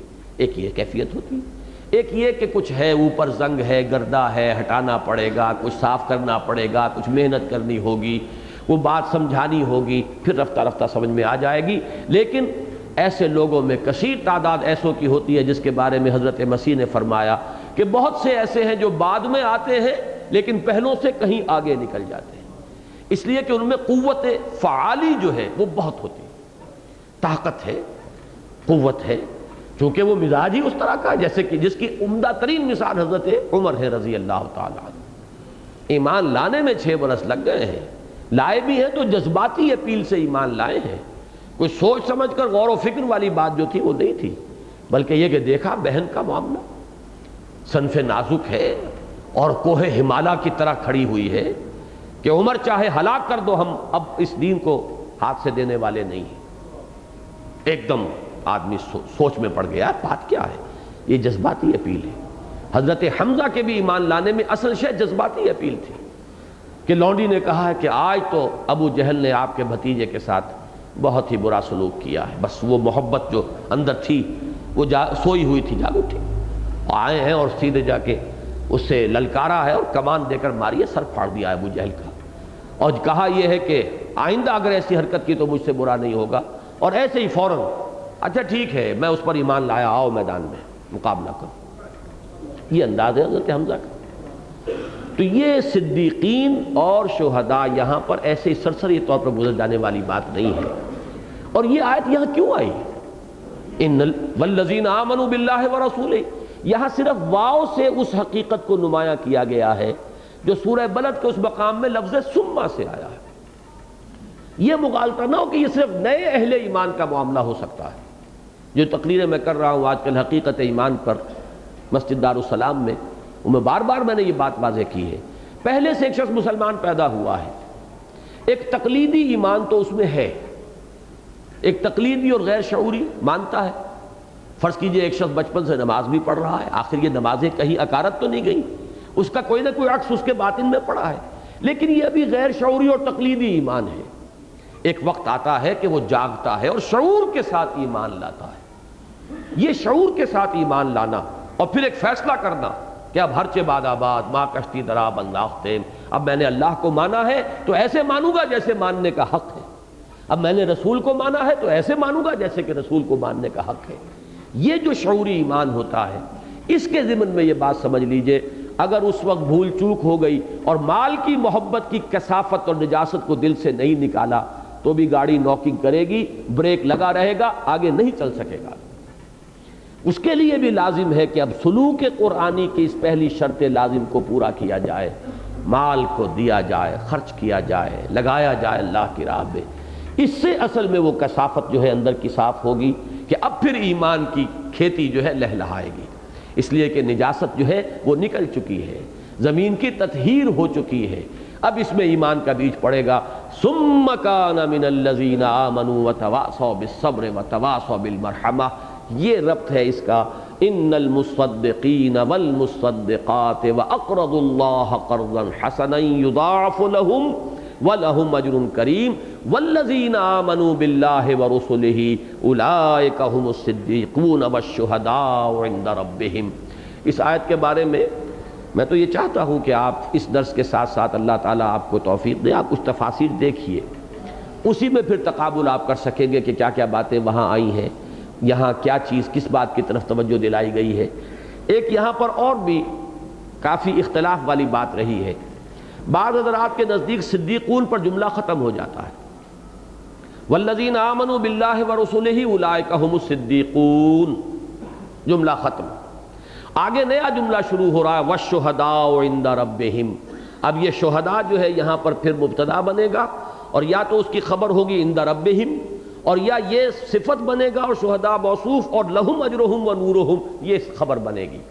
اور ایک رائے یہ ہے کہ یہ ایک ہی جملہ ہے، میں پوری طرح جازم ہوں اس رائے پر کہ یہ ایک ہی جملہ ہے، اور اس کا اصل تعلق سابق والی آیت سے کیا ہے کہ جو لوگ اس صدقے اور اللہ کو قرض حسنہ دے کر اپنے دلوں کے اندر حل چلا چکے ہوں گے، اس کی کثافتوں کو نکال چکے ہوں گے، وہ جب شعوری طور پر ایمان لائیں گے ایک دلی ذہن اور قلب کے فیصلے کے ساتھ اللہ پر اور اس کے رسولوں پر، اب ان کے لیے مراتب عالیہ کھلے ہیں، ترقی کے راستے ان کے لیے کھلے ہیں، وہ بریک کھل چکا ہے، اس باٹل نیک میں سے وہ گزر آئے ہیں۔ اب یہ معاملہ ہوگا افتاد تباہ کے اعتبار سے، کسی کے مزاج میں دروں بینی زیادہ ہے، کسی کے مزاج کے اندر خارج سے دلچسپی زیادہ ہے، کوئی ایکسٹروورٹ زیادہ ہے، کوئی انٹروورٹ زیادہ ہے، کسی کے اندر قوت فعلی زیادہ ہے، کسی کی قواعد فکریہ زیادہ ہیں، تو اپنے اپنے استاد تباہ کے اعتبار سے اب صدیقیت اور شہادت کے مقامات تک رسائی حاصل ہو جائے گی۔ یہ ہے اس آیت کا اور بالکل ایک جملے کی حیثیت سے مفہوم، اور ان چاروں آیات کے ساتھ اس کا جڑ کر جو تعلق چلا آ رہا ہے، اسی لیے میں نے ان چاروں کے لیے ایک عنوان معین کیا، اور وہ ہے سلوک قرآنی۔ فرمایا لہم اچھا شہداء عند ربہم، اس کو بھی سمجھ لیجئے۔ دعوت اور تبلیغ کے نتیجے میں دنیا میں اتمام حجت ہوتی ہے۔ رسول اپنی دعوت کے نتیجے میں حجت قائم کر دیتا ہے اپنی امت پر، جیسے کہ حضور صلی اللہ علیہ وسلم نے حجۃ الوداع میں گواہی لے لی، الا هل بلغت، اور پورے مجمع نے گواہی دی، انا نشهد انک قد بلغت وادیت ونصحت۔ اب اس کا ظہور ہوگا قیامت کے دن کہ ہر امت پر اس کا رسول کھڑا ہو کر گواہی دے گا، پروزیکیوشن وٹنس کی حیثیت سے، سرکاری گواہ کی حیثیت سے، کہ اللہ تیرا پیغام، تیری وحی، تیرا دین جو مجھ تک آیا تھا میں نے پہنچا دیا تھا بلا کم و کاست۔ میں نے ان کی مخالفتوں کی پرواہ نہیں کی، ان کے استہزاء کی پرواہ نہیں کی، ان کی ایذا کی پرواہ نہیں کی، انہوں نے جو بھی کچھ میرے ساتھ کیا جھیلا اور برداشت کیا، تیرا پیغام پہنچا دیا۔ اب یہ ذمہ دار ہے، یہ اکاؤنٹیبل ہے، یہ جواب دہ ہے، یہ رسپانسبل ہے۔ اس اعتبار سے اس شہادت کو میں کہتا ہوں یہ پروزیکیوشن وٹنس ہے، سرکاری گواہ ہے جو اللہ کی عدالت میں کھڑا ہوگا۔ اور یہی گواہی دیں گے کون؟ اب رسول صلی اللہ علیہ وسلم کے انتقال کے بعد اس امت کو یہی کام کرنا ہے۔ اس امت میں سے جو لوگ یہ حجت قائم کریں گے لوگوں کے اوپر، مسلسل نسلاً بعد نسل، پوری نوع انسانی تک اس دین کو پہنچانے کی ذمہ داری چونکہ اس امت پر ڈالی گئی ہے، لہذا یہ شہداء علی الناس ہے۔ انہیں بھی دنیا میں دعوت و تبلیغ کے ذریعے سے حجت قائم کرنی ہے، اور عدالت اخروی میں انہیں بھی کھڑے ہو کر یہ حجت پیش کرنی ہوگی، اور اگر نہ کر سکے، گواہی نہ دے سکے، تو الٹی ان کے اوپر حجت قائم ہو جائے گی۔ خلق ان کو الٹا مورد الزام ٹھہرائے گی کہ اللہ تیرے دین کے امین تو یہ تھے، تیرے نبی کے ٹھیکیدار یہ بنے ہوئے تھے، سارے نبیوں سے اعلیٰ ہمارا نبی، لہلہا کر اور خوب یہ گاتے رہے اور بہت اس پر زوم کرتے رہے اور فخر کرتے رہے، لیکن اس نبی کی سنت اور تعلیمات پر نہ خود عمل کیا نہ ہم تک پہنچائے، یہ خزانے کے سانپ بن کر بیٹھے رہے۔ یہی لفظ ابھی حال ہی میں آئے تھے، شیخ احمد دیدات انہوں نے کراچی کی تقریر میں استعمال کیا یہ لفظ، اور صحیح استعمال کیا، کہ اس وقت امت سانپ بن کر خزانے پر بیٹھی ہوئی، نہ اس خزانے سے وہ سانپ خود استفادہ کر سکتا ہے اور نہ وہ دوسرے کو قریب پھٹکنے دیتا ہے۔ یہ حال ہمارا ہے، اپنے طرز عمل، اپنے کردار۔ آج دنیا کے سامنے ہم کیا نقشہ پیش کر رہے ہیں؟ میں نے کہا تھا نا پچھلے جمعے میں، آج ہم نے یہ نقشہ پیش کیا ہے، اور کل بھی یہی نقشہ ہوا ہوگا، مجھے نہیں معلوم، میں تو ٹی وی نہیں دیکھتا، کہ ملک اسلام کے نام پر لیا گیا، مملکت خدا داد پاکستان، 50-50 ہزار کی تعداد میں مجمع جو ہے جمعے کے روز ایسے بیٹھا رہتا ہے کہ جنبش تک نہیں کھاتا، کوئی احساس ہی نہیں کہ کون سا وقت آیا اور کون سا گیا، لہو و لعب کے اندر اس طریقے سے غرق۔ تو یہ شہادت ہے جو ہم دے رہے ہیں کہ ہمارے نزدیک کوئی اہمیت نہیں جمعے کی اور جمعے کی نماز کی۔ کہتا رہے قرآن، اذا نودی للصلاة من یوم الجمعۃ فاسعوا الی ذکر اللہ وذروا البیع، ہمیں کوئی اہمیت نہیں، یہ گواہی ہے جو عمل سے دے رہے ہیں۔ تو یہاں در حقیقت والشہداء عند ربہم، اپنے رب کے پاس گواہی دینے والے ہوں گے۔ یہ گواہی بالفعل دنیا میں ہے دعوت و تبلیغ کے ذریعے، اور پھر عدالت اخروی میں گواہی دینی ہوگی، گویا کہ اللہ تعالیٰ کی طرف سے سرکاری گواہ کی حیثیت میں کھڑے ہو کر کہ پروردگار، رسول یہ کہیں گے کہ تیرا دین ہمارے پاس آیا، ہم نے پہنچا دیا۔ امتیوں کو یہ کہنا ہوگا کہ تیرے نبی سے جو دین ہمیں ملا، ہم نے اس میں کوئی اضافہ نہیں کیا، کوئی بدعات ایجاد نہیں کی، اس کے کسی حصے کو چھپایا نہیں۔ وَمَنْ أَظْلَمُ مِمَّنْ كَتَمَ شَهَادَةً عِنْدَهُ مِنَ اللَّهِ وَمَا اللَّهُ بِغَافِلٍ عَمَّا تَعْمَلُونَ۔ اور اس شخص سے بڑھ کر ظالم کون ہوگا کہ جس کے پاس اللہ کی طرف سے کوئی گواہی ہو اور وہ اسے چھپا لے۔ تو نہ کتمان کیا ہے، نہ ہم نے کوئی بدعات ایجاد کی، تیرے نبی سے جو دین ہمیں ملا ہم نے جو کا تو آگے پہنچایا ہے۔ یہ گواہی اگر دے سکیں تو سرخرو ہوں گے، اور نہ دے سکے تو خلق کی حجت اس امت کے اوپر قائم ہو جائے گی۔ فرمایا لہم اجرہم و نورہم، اب ان لوگوں کے لیے ان کا اجر بھی ہے، نور بھی ہے۔ اس سورہ مبارکہ کو نوٹ کیجئے، یہ لفظ نور اب یہاں پر دوسری مرتبہ آ گیا ہے، بلکہ تیسری مرتبہ۔ پہلے آیا تھا نور میں نکال کر لانے والی، اندھیروں سے نکال کر لانے والی یہ آیات بینات ہیں۔ هو الذی ينزل علی عبدہ آیات بینات لیخرجکم من الظلمات الی النور، وہی ہے اللہ جو اپنے بندے پر صلی اللہ علیہ وسلم یہ روشن آیات نازل فرما رہا ہے تاکہ وہ نکالے تمہیں اندھیروں سے نور کی طرف۔ دوسری مرتبہ ذکر آیا میدان حشر میں اہل ایمان کو نور عطا ہوگا، یسعی نورہم بین ایدیہم و بایمانہم۔ وہ حدیث میں پچھلی مرتبہ بیان کر چکا ہوں کہ یہ اس میں درجات ہوں گے، یہ ایک جیسا ہی نہیں ہوگا سب کا نور۔ حضور نے فرمایا کسی کو اتنا نور ملے گا کہ جس سے مدینے سے اور صنعاء تک روشنی ہو جائے، کسی کی روشنی عدن تک پہنچ رہی ہوگی، کسی کی اس سے کم ہوگی، اور کسی کو اتنا نور ملے گا کہ بس اس کے قدموں کے آگے روشنی ہو جائے۔ اور میں اپنے وہ الفاظ پھر دہرا رہا ہوں، بڑا خوش قسمت ہوگا وہ شخص بھی اس دن جسے اتنی ہی روشنی مل جائے کہ اس کے قدموں کے آگے روشنی ہو جائے، جس سے وہ اس کٹھن منزل سے گزر جائے۔ جیسے ایک ٹارچ کی روشنی سے بھی انسان کوئی نہ کوئی کسی پگڈنڈی سے سلامتی کے ساتھ گزر جاتا ہے۔ بہرحال وہ اس کا نقشہ کھینچا گیا ہے سورہ تحریم میں، جو اس سلسلے کی آخری صورت ہے۔ جن کو یہ نور کم ملا ہوا ہوگا وہ اللہ سے دعائیں بھی کر رہے ہوں گے، یقولون ربنا اتمم لنا نورنا واغفر لنا انک علی کل شیء قدیر، اور وہ یہ کہتے ہوں گے اے رب ہمارے اس نور کو بھی کامل فرما دے، خاص اپنے فضل سے۔ ہماری کوتاہی رہی، ہماری کمیاں رہی، ہماری تقصیر رہی، ہم یہ نہیں کہتے کہ تو نے ہمارے ساتھ ناانصافی کی، ہماری ہی کمیاں اور کوتاہیاں اور کمزوریاں تھیں، لیکن تو اپنے فضل سے اتمم لنا نورنا واغفر لنا، ہماری ان خطاؤں اور کوتاہیوں اور تقصیروں کو معاف فرما دے اور اپنے فضل سے اس نور کا اتمام فرما دے۔ تو یہ دوسری تھی بات، اور تیسری مرتبہ یہاں آ گیا لہم اجرہم و نورہم۔ چوتھی مرتبہ پھر یہ لفظ نور آئے گا اس سورہ مبارکہ کے آخر میں، یا ایھا الذین آمنوا اتقوا اللہ وآمنوا برسولہ یؤتکم کفلین من رحمتہ ویجعل لکم نورا تمشون بہ ویغفر لکم۔ تو یہ اس سورہ مبارکہ میں خاص طور پر اس کو نوٹ کیجئے، اس نور کا ذکر جو ہے بار بار آ رہا ہے۔ لہم اجرہم و نورہم، ان کے لیے ہے ان کا اجر بھی ان کا نور بھی۔ والذین کفروا وکذبوا بآیاتنا،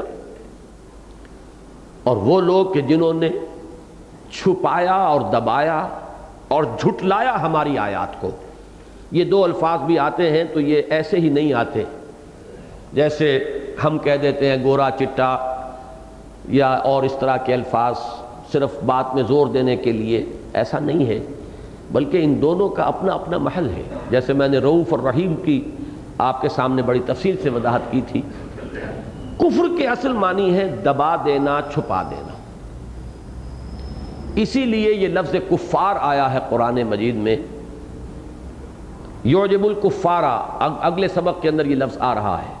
کاشتکار جو ہے اس کے لیے یہ لفظ آتا ہے، اس لیے کہ وہ بیج کو زمین میں چھپاتا ہے۔ کفر کے معنی دبا دینا، چھپا دینا۔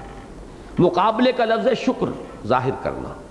آپ کے اوپر کسی نے احسان کیا، اس احسان کے لیے کہ رد عمل میں ایک شکر کا جذبہ دل میں ابھرا، آپ نے اسے ظاہر کیا، یہ ہے شکر، اور اس کو دبا دیا، آپ کو زبان سے اس کا شکریہ ادا کرنے کی توفیق نصیب نہیں ہوئی، یہ ہے کفران نعمت۔ تو کفر اور شکر یہ مقابلے کے الفاظ ہیں۔ تو کفر اصل میں کیا ہے کہ ایمان کی جو گواہی ہماری فطرت میں موجود ہے، پھر یہ گواہی جاگتی ہے جبکہ وحی کا نور سامنے آتا ہے اور وحی کی دعوت سامنے آتی ہے، تو فطرت گواہی دیتی ہے کہ یہ حق ہے۔ ایک طرف ایک انسان اس گواہی کو دباتا ہے، اپنی فطرت کی اس پکار کو دباتا ہے، یا جیسے مثلا کوئی برا کام کوئی شخص کر رہا ہے، اس کا ضمیر ملامت کر رہا ہے، وہ اپنے ضمیر کو دباتا ہے، کچلتا ہے، اور یہ ضمیر کا کچلنا اور دبانا اس انتہا تک بھی پہنچ جاتا ہے کہ پھر ضمیر کی موت واقع ہو جاتی ہے، جیسا کہ میں عرض کر چکا ہوں، پھر وہ ملامت بھی نہیں کرتا، وہ اندر سے ختم ہو جاتا ہے۔ اسی طریقے سے فطرت کے اندر سے جو گواہی برآمد ہوتی ہے، اللہ کی معرفت، اللہ کی ربوبیت، الست بربکم قالوا بلا، جو عہد کر کے ہم آئے تھے، جو ہماری روح کے اندر مضمر ہے، اس کی گواہی کو دبانا، اور اگر آیات قرآنیہ سے، وحی کی روشنی سے وہ اجاگر ہو تو ان کو پھر بھی کسی تعصب کی وجہ سے، کسی مصلحت کی وجہ سے اس کو چھپانا یہ کفر ہے۔ اور اس سے اگلا مرحلہ کیا ہے؟ جھٹلانا۔ نبی آیات بینات کے ذریعے سے حق کی دعوت دے رہا ہے، اب یہ ڈھٹائی کی انتہا ہے کہ نہیں تم غلط کہہ رہے ہو، یہ نہ تمہارے اوپر کوئی وحی نازل ہوئی ہے، نہ یہ اللہ کا پیغام ہے۔ اندر سے اپنی فطرت کی گواہی کو دبا رہا ہے، باہر سے تکذیب کر رہا ہے اللہ کی آیات کی۔ ان دونوں چیزوں کے مجموعے سے گویا کہ یوں سمجھیے کہ اس کا جرم جو ہے اپنی شناعت کے اعتبار سے آخری درجے کو پہنچ گیا۔ والذین کفروا وکذبوا بآیاتنا، اور وہ جنہوں نے اپنی فطرت کی گواہیوں کو، اندرونی آواز کو، میں ایک لفظ یاد آیا ہے مجھے، اگرچہ اس شخص کا لفظ ہے کہ جس کے بارے میں ہم میں سے اکثر کی رائے اچھی نہیں ہوگی، لیکن لفظ بڑا مناسب ہے، مائی انر وائس۔ یہ بہت سے حضرات کو یاد آ گیا ہوگا کہ یہ لفظ کون استعمال کیا کرتا تھا۔ ایک اندرونی آواز ہوتی ہے، اب اس شخص نے اسے صحیح استعمال کیا یا غلط استعمال کیا وہ جانے، لیکن واقعہ یہ ہے کہ فطرت کی آواز ہے، ضمیر کی آواز ہے، اندر سے فطرت گواہی دیتی ہے۔ انسان کی روح کے اندر معرفت رب اور محبت خداوندی مضمر ہیں۔ انسان در حقیقت جب خواہشات اور شہوات اور جذبات کی وہ پیروی کرتا ہے تو اپنے اندر کی ان گواہیوں کو دباتا ہے، اور دوسرے درجے میں جب خارج سے کوئی دعوت حق ان گواہیوں کو ابھارنا چاہتی ہے تو وہ ڈھٹائی کے ساتھ اس کو رد کرتا ہے اور ان کا انکار کرتا ہے۔ یہ ہے گویا کہ ظلمات بعضها فوق بعض۔ جب اندر کی فطرت کی آواز کے ساتھ باہر کی طرف سے جو اس کی توثیق کے لیے دعوت آئی اس کو بھی قبول کر لیا، یہ ہے نور علی نور یہدی اللہ لنورہ من یشاء ویضرب اللہ الامثال للناس واللہ بکل شیء علیم۔ اور وہ کیفیت، اندر کی آواز کو دبایا، باہر کی دعوت کو رد کیا اور جھٹلایا، یہ دو طرفہ کام ہے، ظلمات بعضها فوق بعض۔ تو فرمایا والذین کفروا وکذبوا بآیاتنا، اور وہ لوگ کہ جو چھپائیں گے، دبائیں گے اور جھٹلائیں گے ہماری آیات کو، اولئک اصحاب الجحیم، وہ جہنمی ہوں گے، وہ اس کے اندر ہمیشہ ہمیش رہیں گے۔ یہ 4 آیات تھیں جو آج ہم چاہتے تھے کہ ہم ان کا مطالعہ مکمل کر لیں۔ میں دوبارہ عرض کر رہا ہوں کہ ان کے لیے مناسب ترین اور موضوع ترین عنوان ہے سلوک قرآنی، اس لیے کہ اس کے ہدف بھی معین ہو گئے، اس لیے کہ کوئی شخص بھی اب نبوت کا تو کوئی اپنے اندر جو ہے امنگ نہ رکھے، وہ تو گیا، بلکہ پہلے بھی جیسا کہ میں نے عرض کیا وہ کسبی شے نہیں تھی، وہ وہبی ایک مقام اور مرتبہ تھا۔ محمد الرسول اللہ کے بعد اس کا دروازہ بند ہو چکا، البتہ صدیقیت اور شہادت کے مقامات بلند موجود ہیں، اپنی اپنی ہمت ہے، اپنی اپنی کوشش ہے، اپنی اپنی مناسبت تباہ کے اعتبار سے یہ راستہ یا وہ راستہ کھلا ہوا ہے۔ اس میں اصل شے کیا ہے؟ سلوک قرآنی کے لیے پہلا قدم ان المصدقین والمصدقات واقرضوا اللہ قرضا حسنا، دونوں کو جمع کیجیے گا انفاق۔ اب اس لفظ کو جیسا کہ میں نے پہلے کہا تھا پھر ذہن میں جوڑ لیجئے، نفاق کا علاج انفاق ہے۔ نفاق ایک مرض ہے، ایک بیماری ہے، اس کا علاج ہوگا انفاق سے۔ اگرچہ حروف اصلیہ ایک ہی ہیں لیکن معنی میں زمین و آسمان کا فرق ہے۔ نفاق بنا ہے نافقہ اور نفق، اس سے نفق سرنگ کو کہتے ہیں جس کے 2 منہ، نافقہ وہ گوہ کا بل ہے، اس کے بھی 2 دروازے ہوتے ہیں۔ تو 2 منہ انسان، ایک دوہرا کردار، کچھ ادھر بھی ہے کچھ ادھر بھی ہے، مذبذبین بین ذالک لا الہ ہؤلاء ولا الہ ہؤلاء، جو شخص کچھ ادھر بھی ہے کچھ ادھر بھی ہے، اس کے بارے میں یہ بھی کہہ سکتے ہیں کہ نہ ادھر ہے نہ ادھر ہے، لا الہ ہؤلاء ولا الہ ہؤلاء، یہ ہے نفاق۔ اور نفق الفرس، گھوڑا مر گیا، اور نفقت الدراہم، پیسے ختم ہو گئے، اس سے بنا ہے لفظ انفاق۔ مال اور جان اللہ کی راہ میں کھپانا علاج ہے منافقت یا نفاق کا۔ بارک اللہ لی ولکم فی القرآن العظیم ونفعنی وإیاکم بالآیات والذکر الحکیم۔ ذرا 2 منٹ تشریف رکھیے، ایک اچھی بات ہے، کئی اعتبارات سے اچھی ہے انشاءاللہ، کیوں جی وہ دوسری